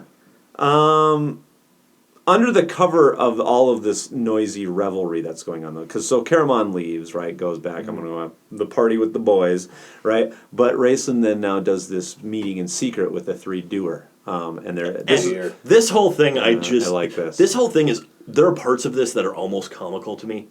Yeah. Just because Raislin's waiting in his tent, and I just see like the three doers like trying to sneak through in the dark and like running into each other and like looking around, but everybody's drunk and like just like the 3 Stooges. Yeah. So the long and short of it is Raistlin is going to give them 30 pieces of steel. I don't know how many for the head of Caramon. Yep. And a note. And the head of Caramon. Right. Now at this point, yeah. and the head of Caramon, at this point I'm not thinking Raistlin. Okay, I know Raistlin's always evil, but I don't actually believe Raistlin's going to follow through with this. No, I don't either. I'm like he's playing the doer, and he's not going to actually let them take Caramon's head. Maybe I'm getting as naive as Caramon. No, I agree with you. I agree with you. Yeah. At this point, I'm like, he still needs Caramon to get to beyond Pax Tharkas. And after that whole them getting caught in the bunny traps and them having their little closeness, smart move in that chapter, because now, just like Caramon, I'm going, Raistlin, you're not that evil. Oh, come on, buddy. You're acting evil, but you're not. Even at his darkest, I don't think Raistlin would kill Caramon. But he did. Yeah. He did. During his trials, he thought he killed Caramon. He did. In order to get his magical power. Yeah. Okay, actively while we're reading about the character. I agree with you, but no, Luke. I still don't. If there's one thing that's kind of brilliant for all the issues that sometimes I have with these 2 authors is that they write Raistlin in a way, and I think it's a testament to them, that Raistlin is such an enduring character even though he's constantly doing heinous things. Yeah. He wouldn't actively kill him. Yeah. But he's going to do some pretty bad stuff by the end of this. He's not going to blast him again because it hurt him so much to blast him, but he can sure arrange it. Yeah. No, I don't even think he would do that. That's just the way I feel. But by the end of this kill book, me once, shame on you. Kill me twice, won't get killed again. He was going to do it 3 times. You can't kill the killer. He was going to do it in Istar, and he's going to by the end of this book as well. Offer up the head to the doer. I mean, he's going to. By that offer, he is killing them. Yeah, do you trust him? I don't. Yes, I don't trust him here. I believe he's playing the doer. He will play the doer. But he will by the end of this book. He will try to. He doesn't care by the end of this book because he has no way to know. At this point in the book. This is the point of the book. Yeah, yes. He has no way to know what's going to happen at dinner here tomorrow night. True. He would not. He would not arrange this with the doer. He's playing the doer at this point, like where my mind is at right now. Right. He would arrange this with the doer to screw them over. Right. I think that if Caramon were to die, Raistlin might not care too much, but I think if he was a part of it, like he would not be a part of it. He wouldn't arrange for the death. He wouldn't. I get it. So kill him. he wouldn't actively himself do it. No, but if Caramon died, he's the master of past and present. Right. He wouldn't prevent it. People die. Yeah. He wouldn't prevent it, and he would not intervene if it happened. He would go, okay. See, and there would be another interesting side story. Caramon actually does die. And then all of a sudden and then Raistlin can't live with himself, and he can't. All of a sudden we find out Raistlin has a heart, and oh my god, I can't believe I did that. And now we have like zombie Caramon as Raistlin's pet. Well, like the end of Shaun of the Dead. Yes, exactly. In like the late '90s, Dark Horse did Star Wars comics that were called Star Wars Infinities that were like alternate storylines. So maybe we could have some Dragonlance Infinities. The old Marvel What If. There you go. Bring a Watu into the Dragonlance universe. Yeah. Marvel team ups. Caramon, Soth, go. But anyway, we go from here to chapter 6, which is again, I like this this build up of the battlements of Pax Tharkas, which I've been trying to get to for the last hour. Forever, because this is where Karis has shaved his beard and looks like a giant dwarf thumb.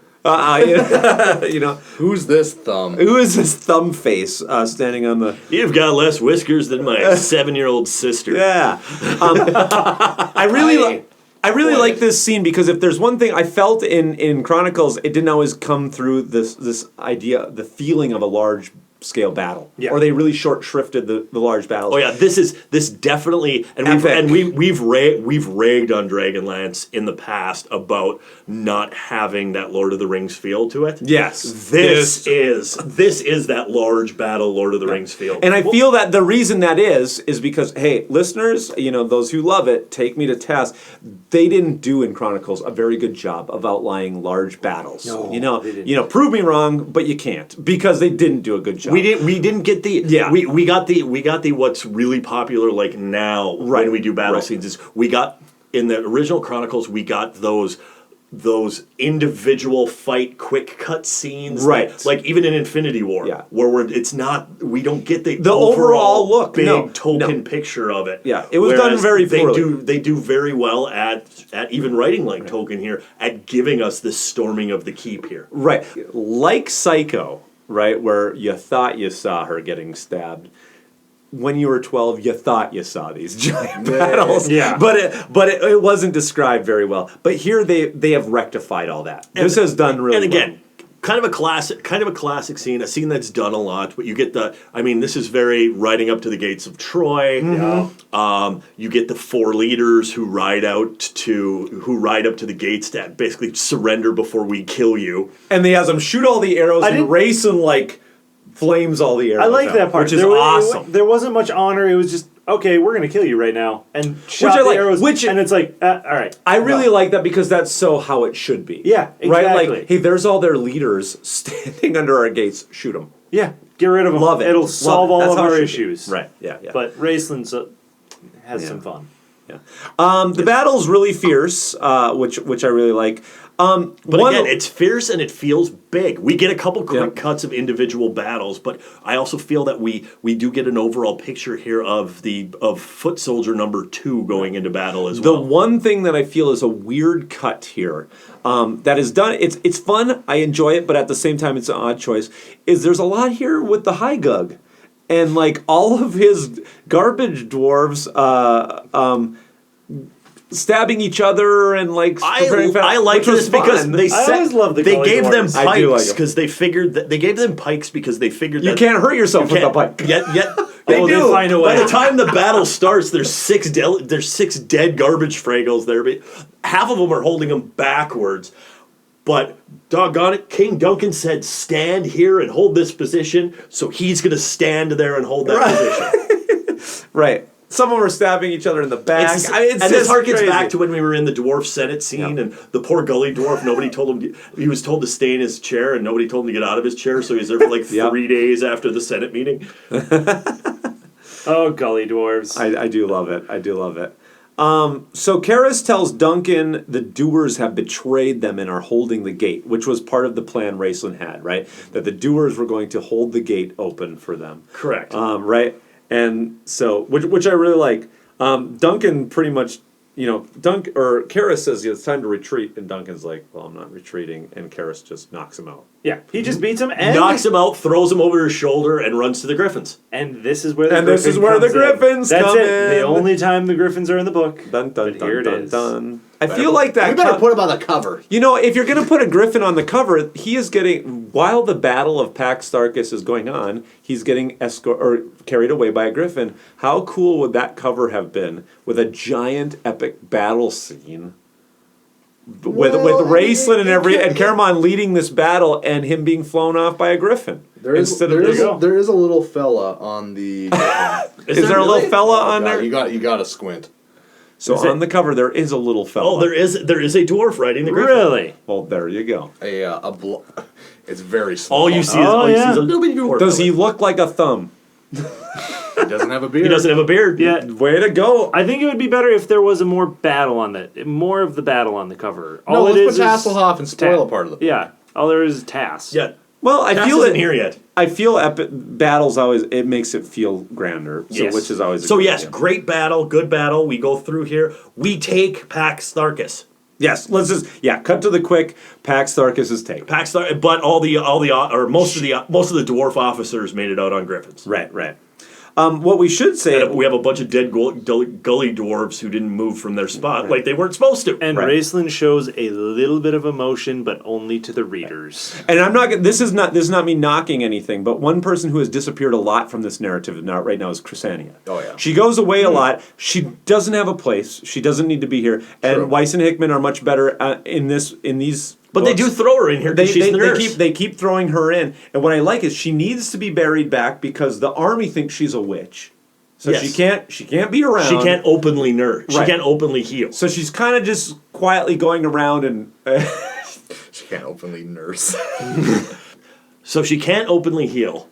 She's essentially bopping around sneak healing to the point where some of these soldiers are thinking that they saw angels come down to basically angels come down to big bright she light. becomes legendary. Yeah, this is how the story here. The legend. And many of them don't even realize it's her though. Yeah, this is how the stories of angels and people like that, the healers, came back to them, where it's like, and which all of a sudden comes to your previous idea, Bob. Mm-hmm. Well, if all these bright lights are coming down to heal us from the gods, we must be on the side of right. I really like this, that all of this is going, fueling into Crysania's mind, that, Paladine is listening to me, and we're going to get to it. And even the soldiers. That they're with us.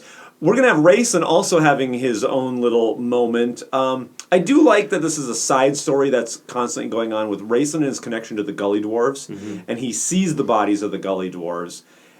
And what I like is that when I first read it, I'm going, oh, wow, Raistlin really has a heart. Like, he's finding the Gully Dwarf. He sees the Gully Dwarves are dead, and that affects him. And so he kind of has emotion about it, but at the same time, then he shuts that down and is like, that means my plan might work because history is changing. Yeah, there was no mention of the Gully Dwarves. Because nobody cared about the Gully Dwarves. That's what he comes up to eventually, is he goes, wait, nobody would ever care about them. And we also have this moment. This moment harkens back to the whole Raistlin's time with the Gully Dwarves before, and the whole I was picked on, everybody hated me, and so that's why he's been kind to these people that everybody else hated and everybody else picked on. Because again, we almost get it. Borderlines getting almost after school, especially here. A little bit, yes. But it pulls back. It pulls back right away. Right. But it's like I'm like, oh God, no! Please don't make it. Well, they were bullied. Please don't make this about bullying. So we bamf into chapter 7. Caramon is awakened. We find out Raistlin's taken his army and crossing the plains of Dirgoth. Boss, the army's leaving. The mage took everybody else. We should probably go. This is going to start for me some not issues that are going to play into my enjoyment of the book, but questions that I have about Caramon and his character and his arc that's going on here. Caramon supposedly is coming into his own and being his own man. What we find out here is Caramon knows what's going on with his brother. He knows that his brother cares nothing for the people that he's leading. He cares nothing for the war. Well, no, he's leaving without supplies. Yeah, I know. He says that for Caramon, it's like a knife cutting ties to his brother, right? Well, I'm like, Caramon was brought to a point of wanting to kill his brother. Yes. We've reestablished some of those ties because they hung out and got caught in a rabbit trap But see, together. I like the imagery. I like the imagery, and I have to believe this is Margaret here. Yeah. I have to believe this is Weiss here, because I do like that imagery of the ties being cut or the ties being broken, because you can almost feel that like sinewy connection, and like you cut through the first tie and it like ravels back, and it's then releasing, and you cut through the next tie and it ravels back.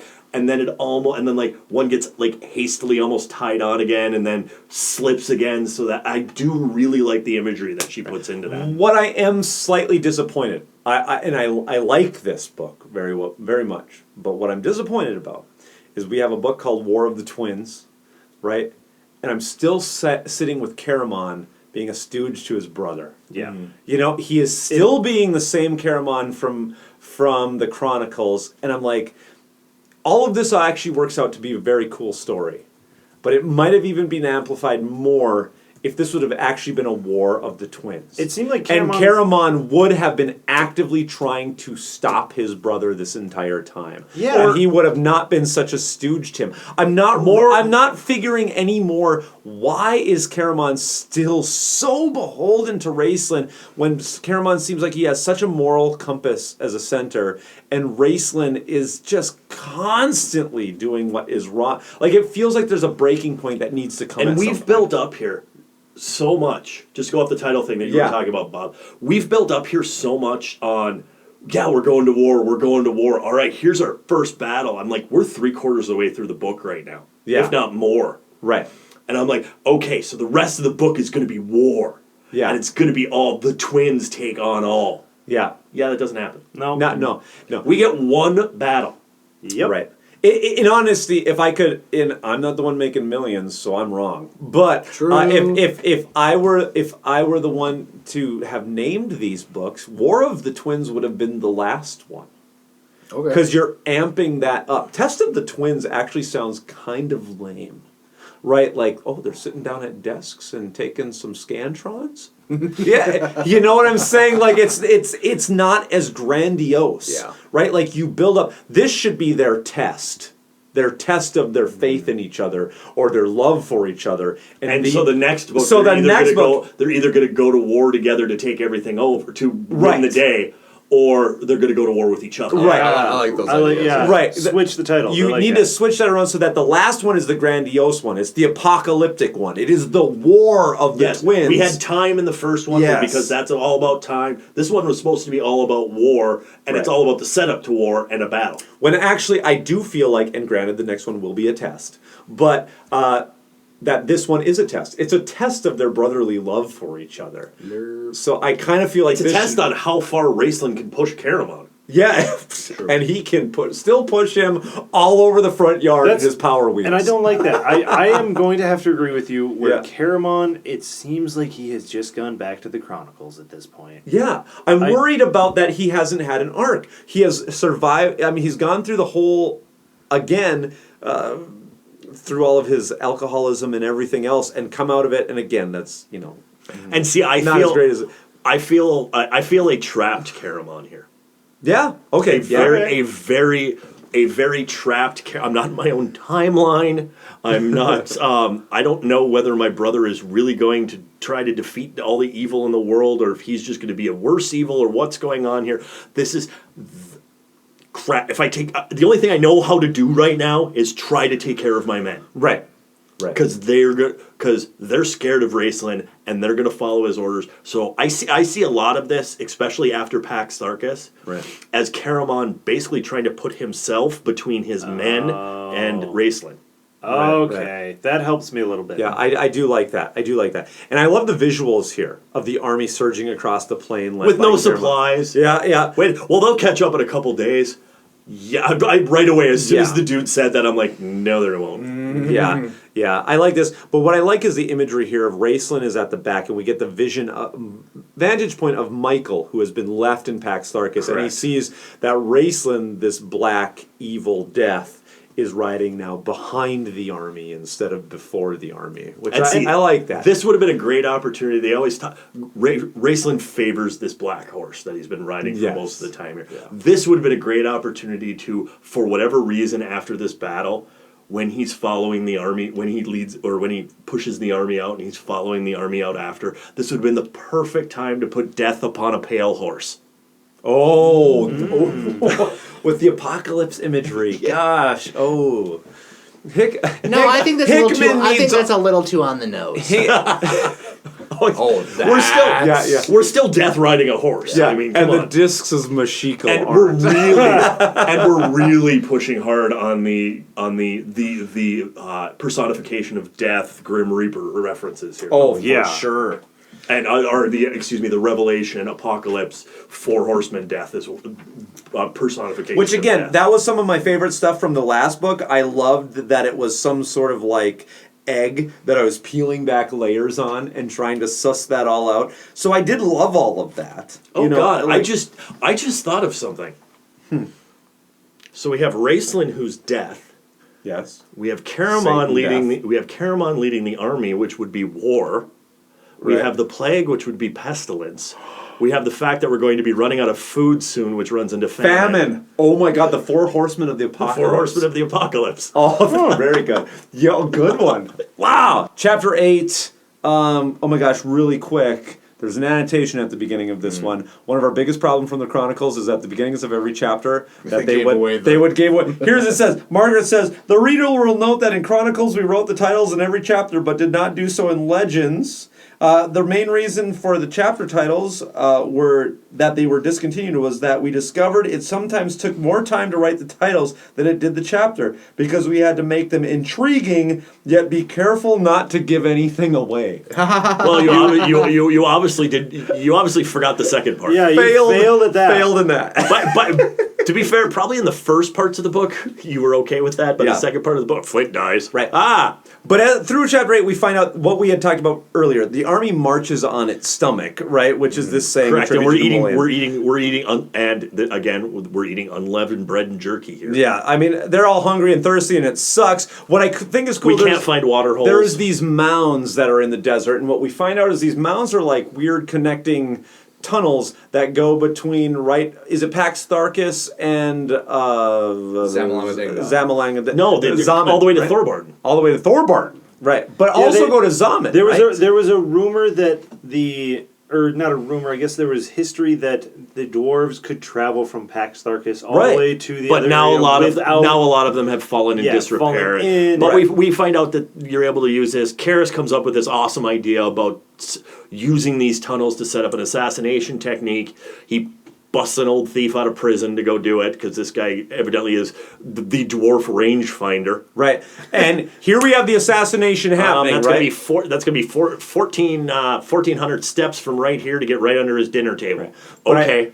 But I love this. Night falls. They're sitting in their tent, right? We have Caramon, Raistlin, Crysania. They're all just sitting around eating, right? The Last Supper. And then all of a sudden, right, the ground opens up. The doers come out. There's a bunch of fighting that's going on. They're there to kill Raistlin, right? They're there to that wasn't the assassinate doers. Raistlin. That was not the doers that came out. That was the mountain Oh, I'm dwarves. sorry. Mountain It's dwarves. the mountain dwarves. Yeah, mountain dwarves. Right, mountain dwarves. Karis loses his hammer but picks up a sword, stabs Raistlin through the guts. They knock Caramon out and they disappear. This is a fantastic scene. And during this, the only reason they were able to do this, remember, is because Raistlin basically like floated down in the hole on his feet and is like, oh, I'm gonna crush these bastards. Yeah. And then all of a sudden, poof! Taz ex machina. Oh, Taz and a little gnome. Taz and Nimsh show up, and Raistlin looks down and goes, "What the hell?" And that's when he gets he gets stabbed. Right. So we're into chapter 9. We continue this action and all that. So 8 and 9 kind of flow together, right? But Raistlin lies dying in his tent of a belly wound. Let me die. Crysania convinces him to be healed. She heals him. Right. Well, this was an interesting chapter. Except for the fact that Tass and Nimsh were grabbed and kidnapped by the mountain dwarves on their way out the door, on their way back out the door. Of course they were. Since when has Taz ever had an enjoyable... without Caramon or Crysania seeing them because they were knocked out. Well, and this scene was where Caramon kind of came in and was like, no, you are getting healed. You are doing this to Raistlin, correct? Right. Yes. And Raistlin dies. I think we're supposed to take this. Just let me die. Raistlin dies, sees Paladine, right? Does he not have a vision of Paladine? I kind of have the feeling that I this, don't really know what happens here. Vision. this is Yeah. this is Hickman, or maybe it might be Weiss, but this is the white light. Yeah. This is the I almost died and I felt myself coming out of my body. I saw the white light and then all of a sudden I'm not dead yet. I'm not dead. It wasn't my time. Right. Yeah. So I don't think he died, but he was on his way. Right. And this is awesome. On death's door. Because Raistlin has died, been brought back by Crysania, but this is kind of what I needed. Because this is now going to fuel Crysania. Why is Crysania going to follow through all this crap to the end? Well, I prayed for it and Paladine healed him, so this must be the correct path. If Paladine healed Raistlin, then what Raistlin is doing is correct. Yep. You know what I'm saying? Yeah, you're right. Yeah. Yes. And so my motivations for Raistlin and Crysania have no issue. I only have issues sometimes with Caramon's motivations, But, which I like this. Caramon just wants to go home. He wants to go back to Tika. Oh, He wanted his buxom barmaid. Exactly. So we're on to chapter 10. Duncan and Karis meet in Duncan's home, and Duncan says that the Dark Wizard has survived. And Karis goes to question the Kender and the Gnome, because we didn't say... Yeah, they were kidnapped. They're thrown in the dungeon with the plague-ridden rest of the dwarves. Doers. Deer. Yeah. Doers. Yeah. Which every time I look at them, like, are they made of Scotch? Is Doers Scotch? I think so. I think Doers is Scotch, I believe. It is. So Taz, we find out a little bit more of this device, right? The device that was fixed by Nimsh, it was calibrated so that it could return to Raistlin. Caramon.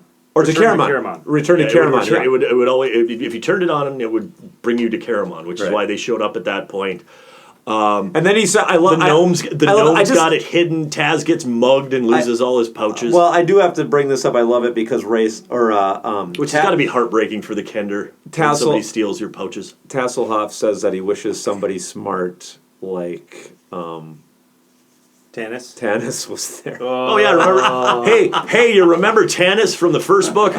Who screwed us all the time. That's been Tass's thing though. Like he's always looked up to like how Tanis can handle a situation. Or Flint. Yeah.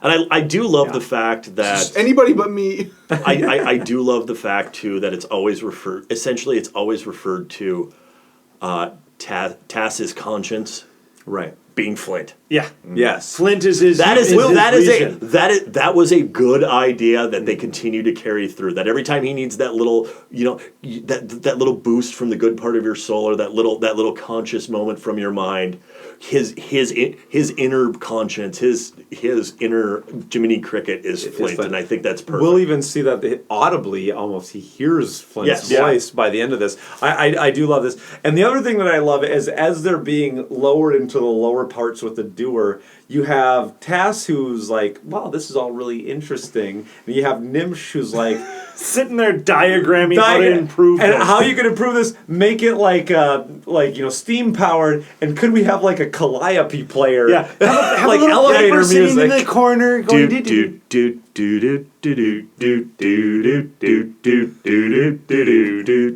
because every elevator everywhere has to have Girl of Ipanema playing it. Yep. I just love it. Yeah, but they are taken to these lower levels where the doer live, and then what you were talking about, Klab, in chapter 11 happens, where they get assaulted. Taz pouches, they're cut. Why does Taz still have his pouches if he is, a captive? Because he's a Kender. Well, they always have pouches. Them, didn't they? No, they cut him off him. The doer cut him off, and they're full of crap. They start pulling everything out. The doers in the cell cut him off him. Yeah.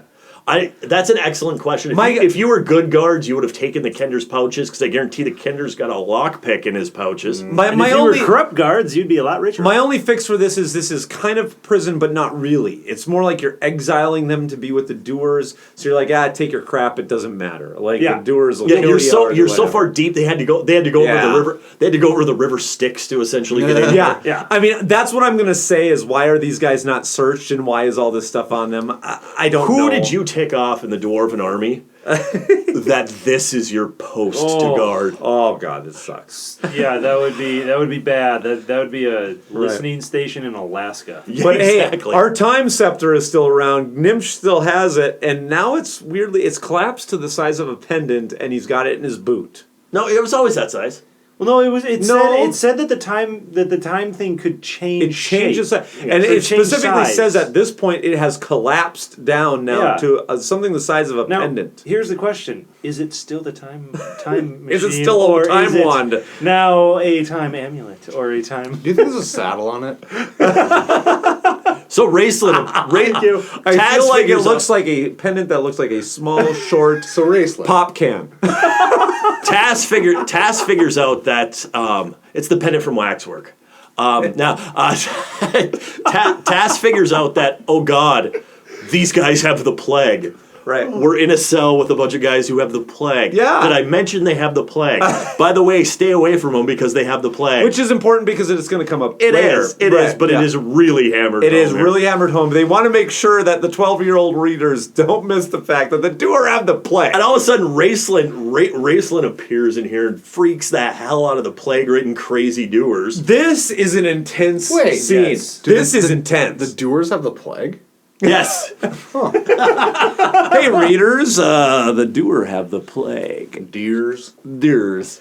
You gotta make more doers? Grabs Taz. Bam! Grabs holding- Taz. Wants to know where the device is. Is holding him like Vader up in the air, right? Yeah. Where he asks him where the device is. What's in the box? I feel Let's just go with that.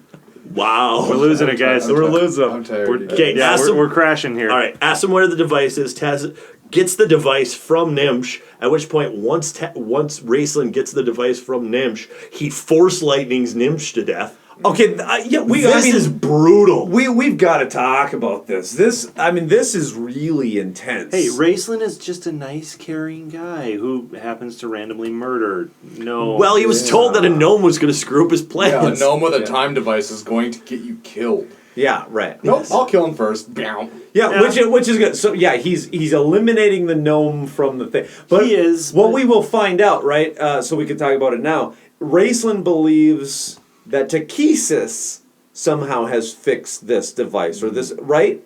And he doesn't know that Nimsh... He thinks the prophecy stated that the gnome was going to use the device at the same Right. time. So he kills Not it. that the gnome had. It was the gnome's device. Since it was the gnome's fixed device. Right. He doesn't think that, oh, maybe the gnome fixed it. Okay. He thinks the gnome is going to use it at the same time that he has. Right, So right. by Killing the gnome. He's eliminated that from the he's equation. eliminated that from his equation. And that's what, but when he is about to, and we'll get there, but when he's about to go through the portal, he is sitting there and he says something about how he thinks the time portal, or the time scepter was fixed by Takesis, and when he realizes that Nimsh had fixed it, then he realizes that the prophecy is back on. Why did he think Takesis had anything to do with this thing? I think it was he didn't think that there was any. Why way doesn't they he think could this is leave- Parsalians? This came from Parsalian. Like, why doesn't he think this is just a Parsalians thing? I just thought that it was, and I think he thought that Because he had already killed the Parsalian plan when he had Taz destroy. But when he had well, the parts it's the fact fall that apart. Takesis has so much power. That's what he thought. It was just Takesis. There's no way they could Has leave redone the this to Abyss. screw me. She's throwing the Kender and the gnome in my Yeah. Wade in order to make That to make Jesus this is going to Exactly. screw me on. Exactly. Okay. All right. So and then he disappears out of there with Taz. Right. Into the dungeon. This makes it awful. I mean, I feel horrible for Taz. Yeah. I mean, Nimsh has been his friend, and Taz has to see Raistlin kill him. I mean, Raistlin's a real jerk during all of this, and then takes Taz and pretty much is going to torture Taz for the remember- next 3 chapters. Taz has the plague. Remember how I Yeah, said? right. Remember how I said that Weiss and Hickman do dark well? Yeah. they did this. They well. did all of this really well. Things get very compelling. Taz with the plague being tortured by Raistlin. This is done awful. very well. This is all horrible. really horrible. Especially after reading Chronicles, and even Raistlin was always on the side, but he was part of the they were part of the crew together. They had hung out together before that. They had, this really paints Raistlin as such a sociopath. Yeah. That yes. He has just... He is so disconnected from his feelings, and it's only going to mount on top of each other. And so ungodly diabolical with the fact that he brings Crysania down to heal him, to work on healing Tass, and says, well, he's got the plague, so he's had some dreams and their ramblings, whereas Tass is just speaking the truth. Yes. But he has Crysania so snowblind here as well that she thinks that it's just the fever dreams. Yeah, right. She thinks, it's just, you'll be fine. Raistlin's here to help you. And then as soon as she leaves, I'm going to kill you, maybe. Yeah. And then we get to this whole, where Tass is, he's in the process of being healed here. And pulls, Raistlin gets on top of him essentially, and Tass, Takisa's she had a message for you. Oh, this is great. And, I love this. Come home. Right. And and then we get this whole back in time Matrix butterfly effect flashback here to, and I'm going to say this right now, to his mother, to Raistlin's actually all three of their mothers, because it was just that Kitty R had a different father. So when she died, her last word, or Raistlin's last words to her were come home. Come home. Because she got lost in her magic. Right. And she essentially went schizophrenic from not being able to control her own magic. Yeah. And I've been watching, and there's at least one listener here who is going to understand this. I've been watching way too much Criminal Minds lately, and this is Dr. Reed and his mother. Yes! Yes, it doesn't have to be a listener. I've watched it and I agree. Holy cow. Yeah, Wow. that's good. But absolutely. And just heart. And after we've gone through, we just watched Raistlin zap Nish. Yeah. We've watched him torture plague-ridden Taz. And manipulate Crysania. And now we go to broken-hearted young Raistlin. It's just, I don't know where my emotions are supposed to be right now. Right. This is the part where I start to derail just slightly, because I love seeing Raistlin and this stuff with his mother, but at the same time, I don't know if this is enough for me at this point to exonerate the evil that I've seen Raistlin do. It's not. This is the whole, I was created because of my parents. That's why I'm a mass murderer kind of thing. Well, if Hitler would have only gone to art school, he wouldn't have killed all these people. You don't end genocide. It happened once, don't worry. Yeah. I feel this is put in here for us to still try to empathize with Raistlin, and if you're an angsty teen or something, you're going to be okay with this. He's just misunderstood. The people who go into, death row inmates talk about why you butchered 20 people. Those people might really latch onto this. For me, this is you know what? Raistlin needs his head separated from his shoulders at this point. I'm not arguing with you at this. But again, this lends humanity to Raistlin. Yes, it does. It doesn't excuse anything. No, I agree. It doesn't excuse anything, but again, this lends some humanity to Raistlin. Yeah. The depth of him. We've seen his depth of evil emotions felt. Right. We've talked about how we've never really understood the brotherly dynamic between them, other than the fact that they're brothers and they were in the womb together, yada yada yada. This gives at some point in his life, this gives Raistlin tragic emotion. It doesn't excuse anything. I 100% agreed with you. 100%. And again, because this goes back to even, I'm railing on this. This would go exactly, though, back to my favorite series, Star Wars, where Luke is trying to bring Darth Vader back from the dark side. That's even worse, where he has destroyed entire planets, millions of people, So, I'm not saying that as I hate it because of this, but, I'm not necessarily with it. Yeah, and this is a whole Takesis, just, again, the picture we've had in Takesis that is so different here from the manic Takesis that we had in the Chronicles. And like I said, just that proper woman who has the plan, and you want to challenge me? Yeah, right. Well, then come home and let's do this. Right. I really like all of this. And I know. At this point, I think, Bob, was this the point where you were texting us? And, No. Okay, was that later on? Later. Okay, later on. This the final chapter. Final chapter? Yeah, Okay. the final two. Chapter 13. So upon hearing the Dark Queen's words from Taz, Raistlin screams, runs out of the door. This breaks him, and we have that montage back, or we will have the montage back. But Taz is free.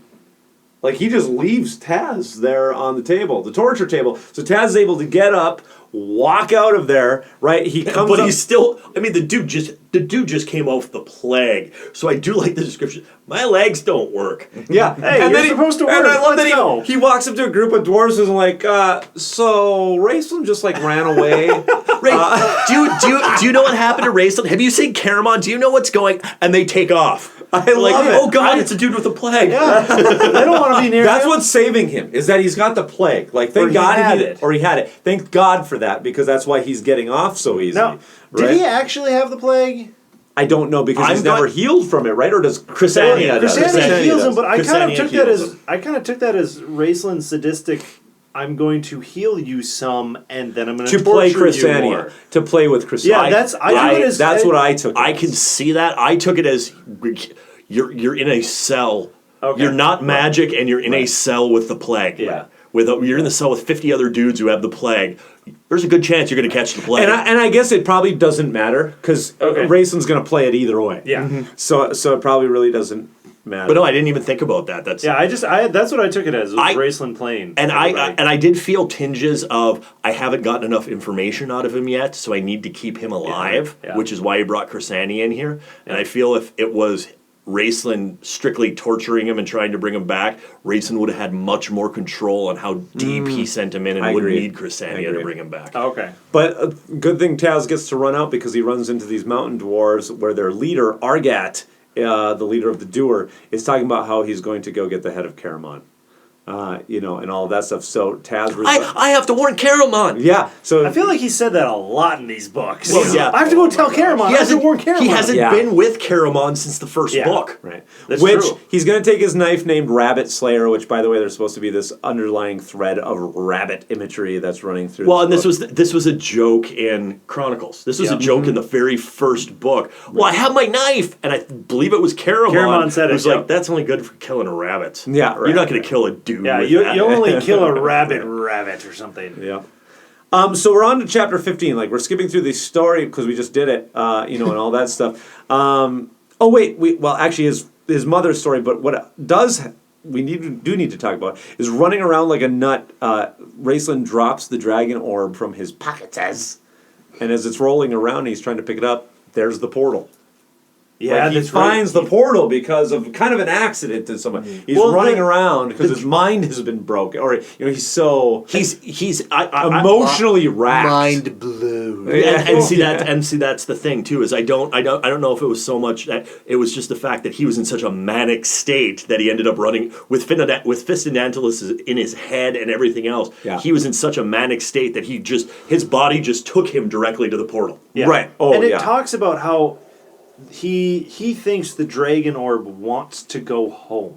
Or wants Yes. to leave him because it is no longer under his control. at Well, and that it's point. it's scared. The dragon Yeah. orb, in some ways, is trying to preserve itself. Yeah. I mean, this is like the ring in Lord of the Rings. Well, correct. Always Yeah, it's wants that the Dragon Lord has always self-preservation. been a sentient being. Yeah, for sure. I really love the description of this portal here. It's 5 dragon heads. You have to turn them the right way and say the right words, and you have to. It's a Stargate. Here's what's weird, though. When he grabs the dragon orb, why does the portal open? It says the portal opens to warn him. Why is the portal opening?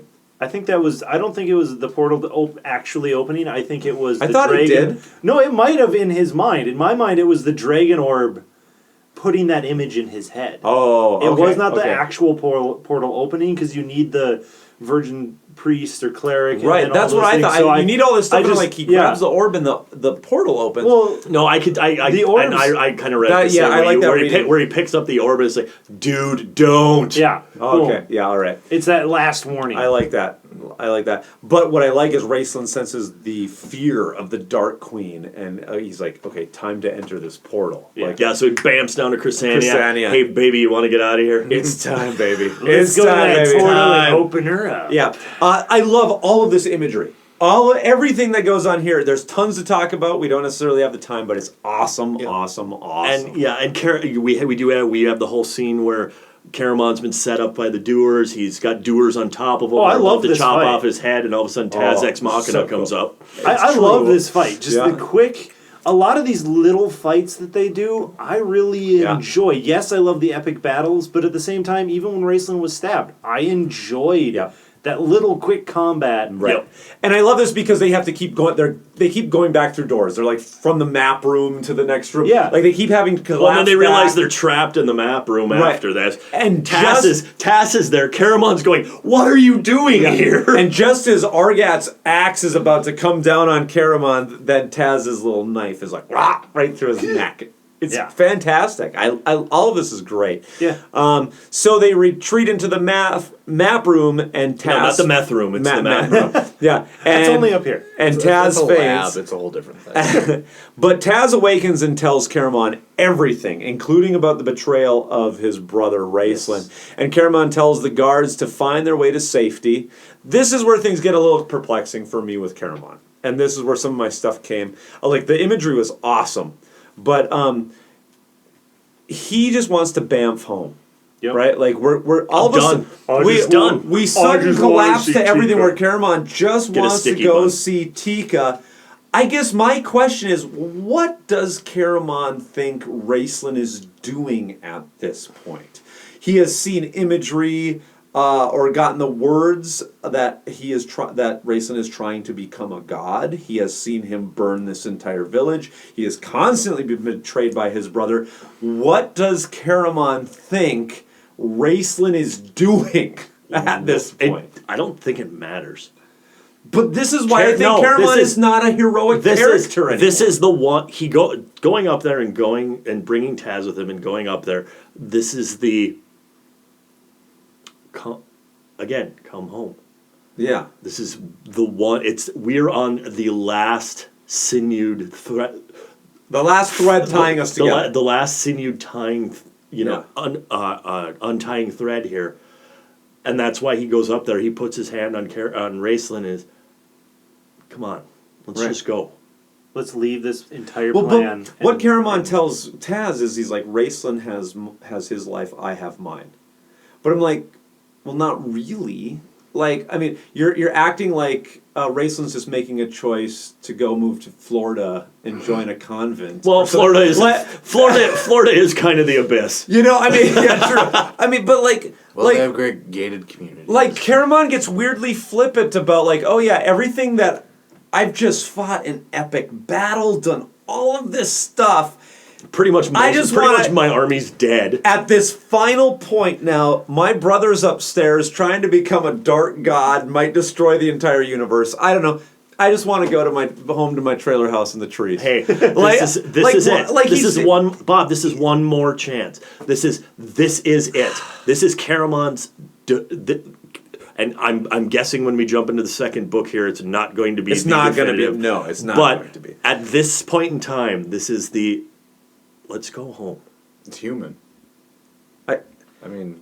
No, well, kind of. But what I'm saying is, Caramon is making this choice. Like at this last hour, he has fought for his brother throughout all of these books and constantly been maligned by his brother. Yeah.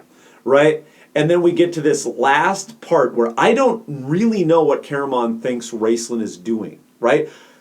Even before Caramon goes up into that chamber, right? He's like, Raistlin has his life, I have mine. He was trying to kill me, whatever, I'm done. You're right, Klab. This is the last severing. He goes up. Raistlin is standing with Crysania before this portal, and everything is... She's got light shooting out her eyes, and he's opening everything up. And Caramon has heard in his head before he is trying to become a god. What is Caramon thinking? Like he's gonna walk up to his brother at the last minute and say, "Let's go home," and then I'm just gonna. I don't know what my brother's doing. He's destroying the universe for all. He's becoming a dark god. Does pathetic. Caramon know that that's what's happening?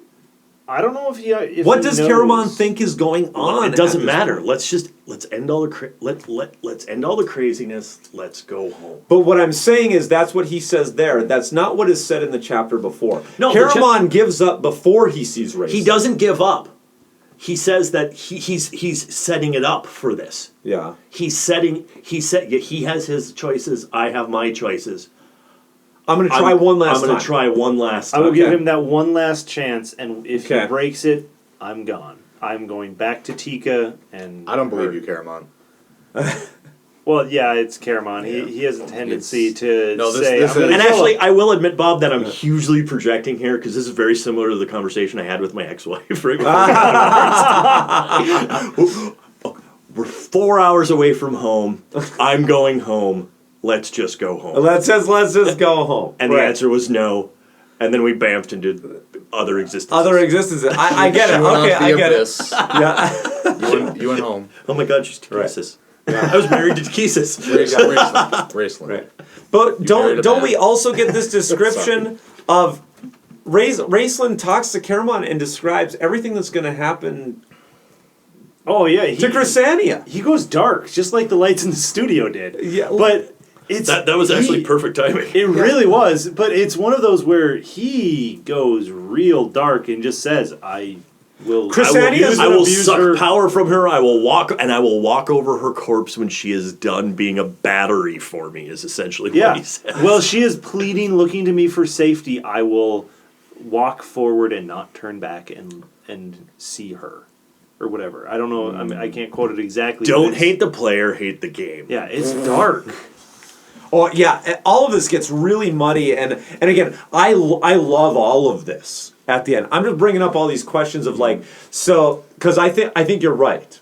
I think it's like this tragic hero that I can't believe I just shared that over the podcast. I'm a little emotional. It's okay. It's okay. It's okay. But I think that I think that's really like I love what's going on with these characters. I'm just saying that Caramon is ceasing to be an incredibly heroic character for me, and he is just becoming a normal character. He is. I would agree with you. But then again, I will state this as well. Yeah. You're a huge Conan fan. Yes, I am. Yes. Caramon is not Conan. No, he is not. Caramon is not Conan, just like Tanis is no Aragon. No, no, he is not. No Understatement. No, he is not. But again, this is whereas Conan would have chopped his brother down already. Yes. This is again, like Luke said. Yeah. It's a humanity thing. It is that Yes. you can't necessarily just do it. You may want to do it. You may think you can do it, but you most of the time you cannot necessarily just do it. We talked about one of the characters being that friend who comes over and is a really good time friend and it's great to hang out with, but you may wake up and your wallet's gone. Right. True. Yeah. Look, A lot of times if you're a lot of times there is that human emotion where okay, you know what, I can deal with that because I still want you to be in my life. Mm-hmm. And I think this is a very human moment for Caramon. Right. And it's also a very defining moment, which I'm interested to see where it's going to go in the third book, because it's been cut. Mm-hmm. That we get to this, Caramon basically goes, all right, cuts that last tie within him to Raistlin, walks over, spins the dial. Yeah. At which point Raistlin the portal starts closing, and Raistlin looks over and goes, "Oh crap! The gnome worked on it." Yeah. Right. And he is trapped in the same time. Exactly. He's was. trapped in the same history here. He does manage to, which again speaks to Raistlin's. I'll even say ungodly amount of power here. Or actually probably godly amount of godly power. amount of power. Where he manages to hold it open. I'm going to hold it open. But I feel we know what kind of happens because we get the ending where Caramon and Taz bamf out. But I think we are told he bamfs into the portal. Like we get the last words, we get the impression Raistlin is not dead. It doesn't necessarily leave this on a cliffhanger as to what happened. I think we know that Raistlin went in. Yes, we know that. You know, it doesn't, yes. Yeah, it's not necessarily on a cliffhanger. It's not on a cliffhanger. More so. I mean, like it is a cliffhanger, but on like a Netflix cliffhanger. We're like, I just want to know what happens next. Yeah. Yes, yeah, and see that's the thing too. Is it's okay. Yes, it's that. Exactly. Next time on Dragonlance, the Twins series. Right. Dragonlance Z. Right. I don't know, some weird anime reference. Right. Dragon Ball Z. No? I guess where I'm sitting at for all this, and hey, listeners, if you're listening, I would love for the ads of this on our Facebook page. Post your thoughts on this. Maybe I'm missing it. I would love to know what Caramon knows about what Raistlin is doing, because that would change things for me. Because here, what I'm saying is, for a character, Caramon has, once again, really not moved any place. His arc is not an arc so much as it's like a bunch of waves, where he's gotten better, he's gotten back. Now he's like a leader of an army. Now he's not. But in the end, he's the same Caramon from Dragons of Autumn, Twilight. No, he's not. Twilight. Yes, where he needs to make right here. He needs to make the choice. He needs to make the choice. Right. He has been his brother's pawn this whole time. He had at one point even wanted to kill his brother. Mm-hmm. If Caramon knows that Raistlin is gathering the power of gods to him, which maybe he's not. He knows his brother is evil. His brother was going to kill him at this point. He's giving him a less chance to come home, right? Raistlin needs to finally have the balls to kill his brother at this point. Because you are dooming... Raistlin? Caramon needs to have the balls to kill his brother. To tell you the truth, why not both? What do you mean? Both of them should get the cojones to kill their brother. Yeah, I agree. Yes. Why hasn't Raistlin killed Caramon? Because he always needs him. But because it's the Twins trilogy. I feel like Caramon is still where he's always been, where he will not kill his brother, even though at this point, standing in front of the portal to the abyss where he will confront Takesis. That's what I'm saying. If Caramon doesn't know what Raistlin's doing, and he just thinks my brother's doing some weird magic thing where he's going into another dimension, maybe I'll never see him again. That's different. Okay. Then I'm okay with it. But his eye, he's different than he was in the Chronicles because his eyes are open now. He knows who Raistlin is. He knows who Raistlin is. He knows Raistlin is evil. He knows he's evil. He's not going to be. He knows who Raistlin is. He believes what everybody's been telling him for 5 books. But see, that's the fulcrum point for me. I need to know his eyes have been opened. If Caramon's just saying, "Hey, go be evil in the abyss or wherever the hell you're going," I don't care. I'm letting you go. Right? I'm fine. That's great. Okay. But that's an arc to me. So Caramon has come to the point where he's severing ties with. What my problem is if he knows what Raistlin is about to do. He is about to become Hitler. It's like his moral compass shouldn't allow.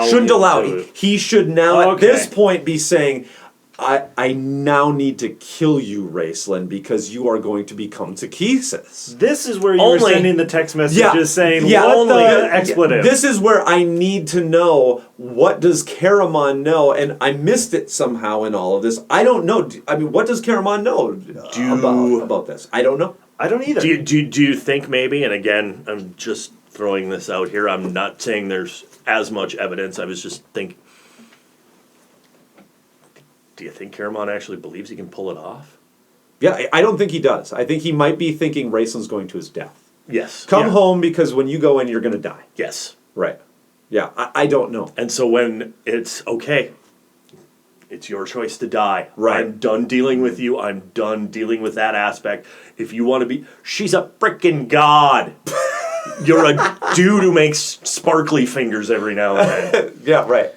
Well, he did burn a village. With his I know, but still, if you think about it from that perspective, and you think about it from a quote-unquote barbarian timeline, right? The gods are the frickin' gods, man. And yes, you've met the gods. You hung out with the gods. The god Paladine was a buddy of yours that tagged along as a small little dude with you for a while. I love that guy. But it's still a god. Yeah, right. You're not going to, is there a part of Caramon that is just like, dude, you're going to die? Right. Yeah. And that's what I believe. I've been playing devil's advocate on this one because I love everything that happens at the end of this one, just to try to raise questions. But because I don't know what Caramon believes, and it's not, I don't believe explicitly said in the text. And, so I think it sets up all kinds of awesome questions that I think will be answered as we get into the third book. So at that point, Yes. everybody's bamfed out of existence here, wherever they are in the ethereal plane until the Yeah. next book. Oh, I'm excited for the next Yes. Paul, where are you sitting here at the end of the War of the Twins? How are you feeling about the end of the War of the Twins? What do you feel about the book overall? The series overall so far? All right. So far, I really enjoyed Volume 1 of the War of the Twins. We're in volume 2. Let's just No, say I know War I of the am. Twins. Oh, okay. Who cares? This is War of the Well, Twins. this is the overall book. The overall book. Just War of the Twins. What do you think? I'm of War actually of the doing like a full-on. Yeah, there you so, Oh, the Dragonlance Legends. Yes, Dragonlance Legends. Thank you. Oh, okay, So, yeah. All right. So far, I really enjoyed the first book of the Dragonlance Legends, and in this second book, I am having a little bit more trouble with this series. I know normally I'm one that says, "Yeah, I really like these books because Yeah. I have so far," but that book too, it really threw me off with the second part of this book. The dwarf stuff you The didn't like. dwarf stuff, the Crysania stuff. I'm just kind of sitting there going, I liked this dark Raistlin. I liked the first part where it's kind of the build up into the world a little bit more, what Right. time period they're in. It's that book 2 of volume 2 that I just didn't really enjoy, and it threw my reading off. To be very honest, I read through that book and kind of was like, all right, well, kind of paused for a week or so, and then I did the went same back, thing. Went back into it and finished it, and then got back into it. So I've got a mixed review on this. Parts of this book I loved. Right. Parts of this book I really just kind of went, I don't care. So I would say this is like I would recommend it mainly because if you want to read part 1 and part 3, you gotta read part 2. Right. This is you have to read it if you want to read the entire series. Right. That's my recommendation. So middle of the ground. Yeah, middle ground. Klab, what about you? Hey, kids. Uncle Klob here. Every time. War of the Twins. I am basically in the same boat that you are, Paul. I read books 2. I had a day off yesterday. I actually read books 2 and 3 yesterday. Wow. All in one shot. All in one shot. Attaboy. I Woof. read like the first 3 chapters of book 2. I went and took a nap. Exactly. Exhausted. I went and took a nap. I got up like 2 hours later.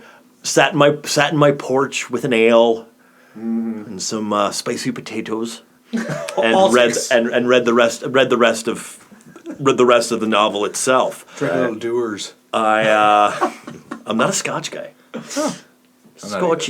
Scotch. The middle of this book died for me. I was okay, and I was able to follow along with a lot of the Dwarven stuff. That didn't bother me as much because I've read Dragons of Dwarven Depth, which is where you go to the Tomb of Karis, and so I kind of I liked the Karis stuff. I liked getting a little background from the Chronicles. However, it was the troop marching that got to me. It was we're intense having dinner. We're doing a couple little machinations. I loved the introduction of Garrick and Michael. I think this book really needed that, and I think that accentuated some of the things that Bob was saying about Caramon not being as true a hero, general, leader character type as he should have been. But I think that was kind of intentional. Right. By the authors themselves to show where we were going and how this was happening. The end of this book, like as soon as Raistlin force lightnings the gnome into the corner, Yeah. The rest of this book flew for me. Oh, it's awesome. And I was into every single solitary thing that was going on towards the end of this book. We're in the top of the tower. We have the Stargate spinning around. He's saying the words. We have, Crysania there, and lightning and pure bright light is shooting out of all of her orifices. And Which is true. That's where I got my intro. And I really felt that last heartbroken Caramon moment. Yeah.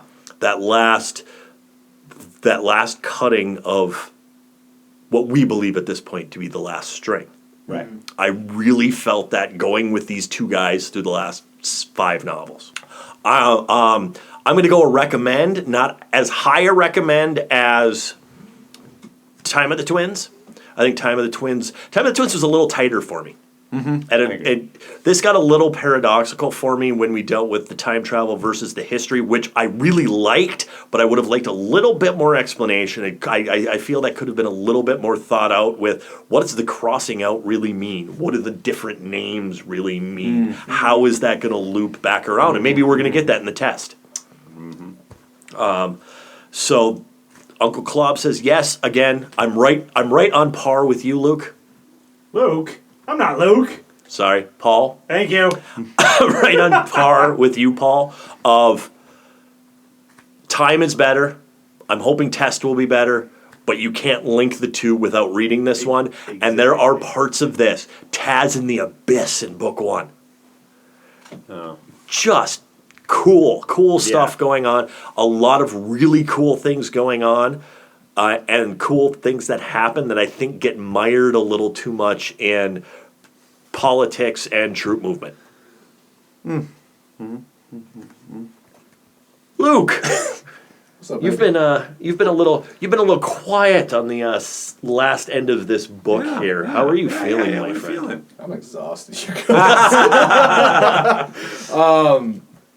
It has been like 3-hour review. 3-hour review. Marathon. It's been, for those counting, Luke's perspective. There you go. There's the Luke's perspective. I said it in this episode now. Yeah. No, I'm just tired. That's all. And I feel like you guys were tired.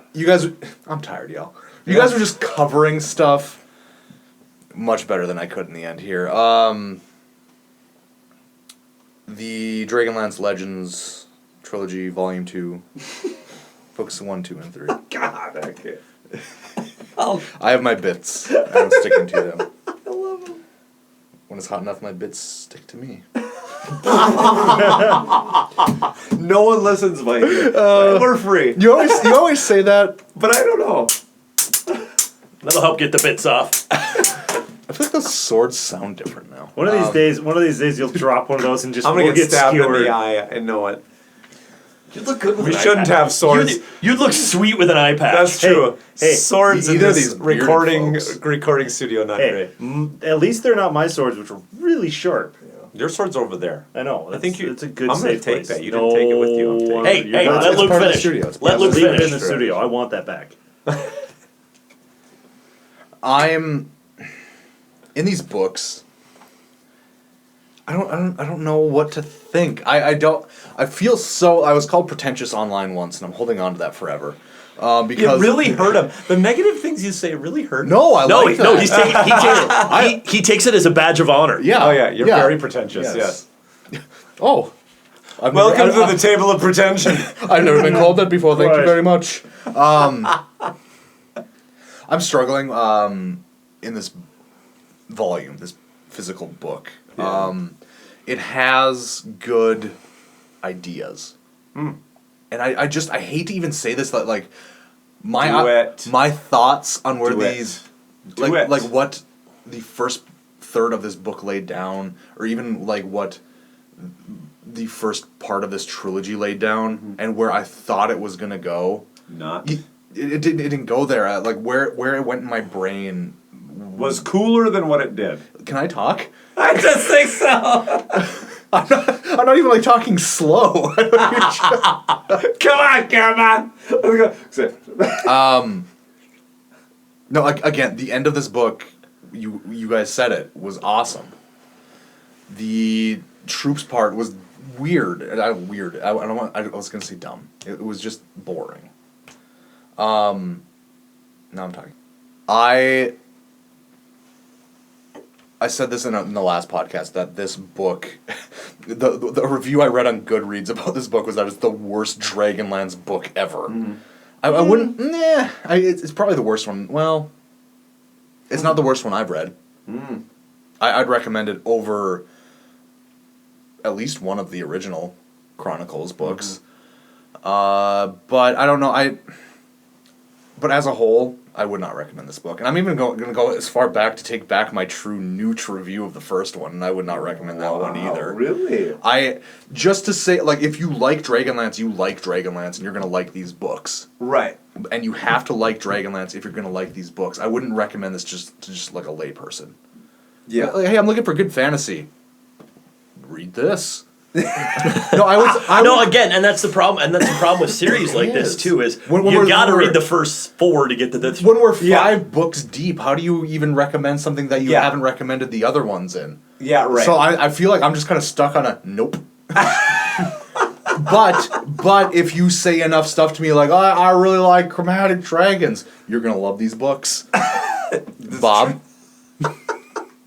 You're right. I have said this from the beginning, that these books are for a special type of audience, right? Like, I mean, I'm not going to go... Even if somebody comes up to me and says, well, I really like going to watch them Lord of the Rings films, I'm not going to point them directly to Dragonlance because, I mean, if they said, I really like them Lord of the Rings films and I'm going to a D&D game tonight, I'll be like, hey, have you ever thought of reading Dragonlance, right? Yeah, it's definitely for an audience who's more into this style.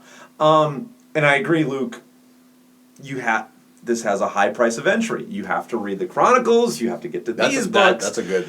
It does. And so you have to start people off at Chronicles. And that's, I remember when we even started all these books, everybody going, oh, the Chronicles are a little weaker, but the Legends, once you get there, are so much better. I read the same thing on Goodreads that you did, Luke, where they're like, this is the worst one of the 3. I don't know that I'll agree with that. Actually, I'm going to disagree with everybody at the table and being like, I would hold this up about as high as the first of the Legends. I didn't have that problem. But here's where I struggle with.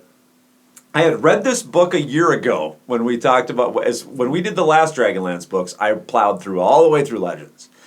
I'd read this book. I didn't remember a dang thing about half of this book. I'm like, so when we started getting with the dwarves, I'm like, I don't even know what happens in here.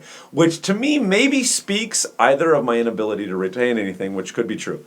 But also might speak with like, well, maybe it is a really weak book, and that's why it didn't stick with me. Oh, okay, yeah. You know what I'm saying? It was straight filler. Right. And like you say, Luke, with perspective, maybe for whatever reason this time when I read it, I was digging the dwarves. I liked what was going on. I was seeing cool imagery and whatever. And I do think there was really slow parts. Like you said, Klab, after reading the first 3 chapters, you went and fell asleep.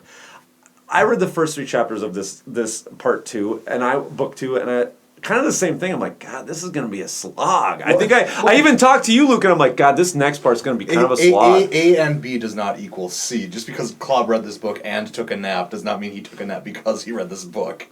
Oh well, he kind of said that he Well, okay, I was. That's what you were insinuating, right? I was already tired to begin with, but it was just kind of like, I can't. But that's what you're insinuating. If I'm going to plow through this and finish this, I need to go get rested. But I need to reach. Right, but I agree with that. At the end of this, I read those same 3 chapters and I was like, ooh, this is going to get a little... When we were dunking and stuff, I wasn't into it at first. Well, and especially after we came out of book 1 so strong. Yeah. And we came out of book 1 of volume 2 here. We came out of book 1 of War of the Twins so strong. I want to know what's going on in the ethereal plane in the abyss, especially after re-listening to our episode with your whole... Yeah. You know what? They were cursed with the fact that they had to do a data dump in that first part of book 2, where all of a sudden I could hear the brakes just screeching. Like all of a sudden I'm sitting with Duncan and I'm getting a whole history of dwarves. I'm like, yikes, guys!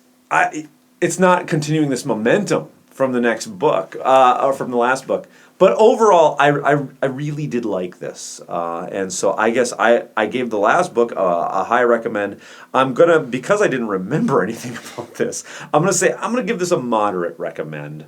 But of course, like everything, this is the caveat of you have to have read all of the Dragonlance Chronicles before you even get here. And maybe we need to come up with a better recommend or not recommend when you're doing a huge franchise. When you're on part 5 of Infinity, correct, of 190 some books. Correct. Yeah. So all that being said, hey kids, it's your local club. Hey, it's your old local club telling you to jump on Facebook, jump on the old Twitter. Hey, give us some feedback. Talk to us. Tell us, your thoughts on this. Was War of the Twins your bag? Were you into this? Is this where you felt this needed to go? Are you try not to spoil it for us for the Test of the Twins? How do you feel? No spoilers, please. How do you feel? How are you feeling about Time of the Twins, Test of the Twins, Legends versus Chronicles, all that stuff? All of that. Jump on our Facebook, jump on our Twitter. By all means, leave us a voicemail. And Bob, that number is 1-218-481-8581. Insert number here. Check out our Twitter and Facebook page. Oh, okay, fine. I won't say it. It's out there. Hey, leave us a voice message. Be nice. We're trying to be nice to you. Actually, or don't. We have fun. We have fun. If you're really that's my wife doing the voice mail message, so be nice to her too, huh? All right. Well, I think we are done here for this particular episode. We are done here in this particular studio. So I tell you what, she's got the battle axes over there. She's got the drinks. Let's take this mother apart.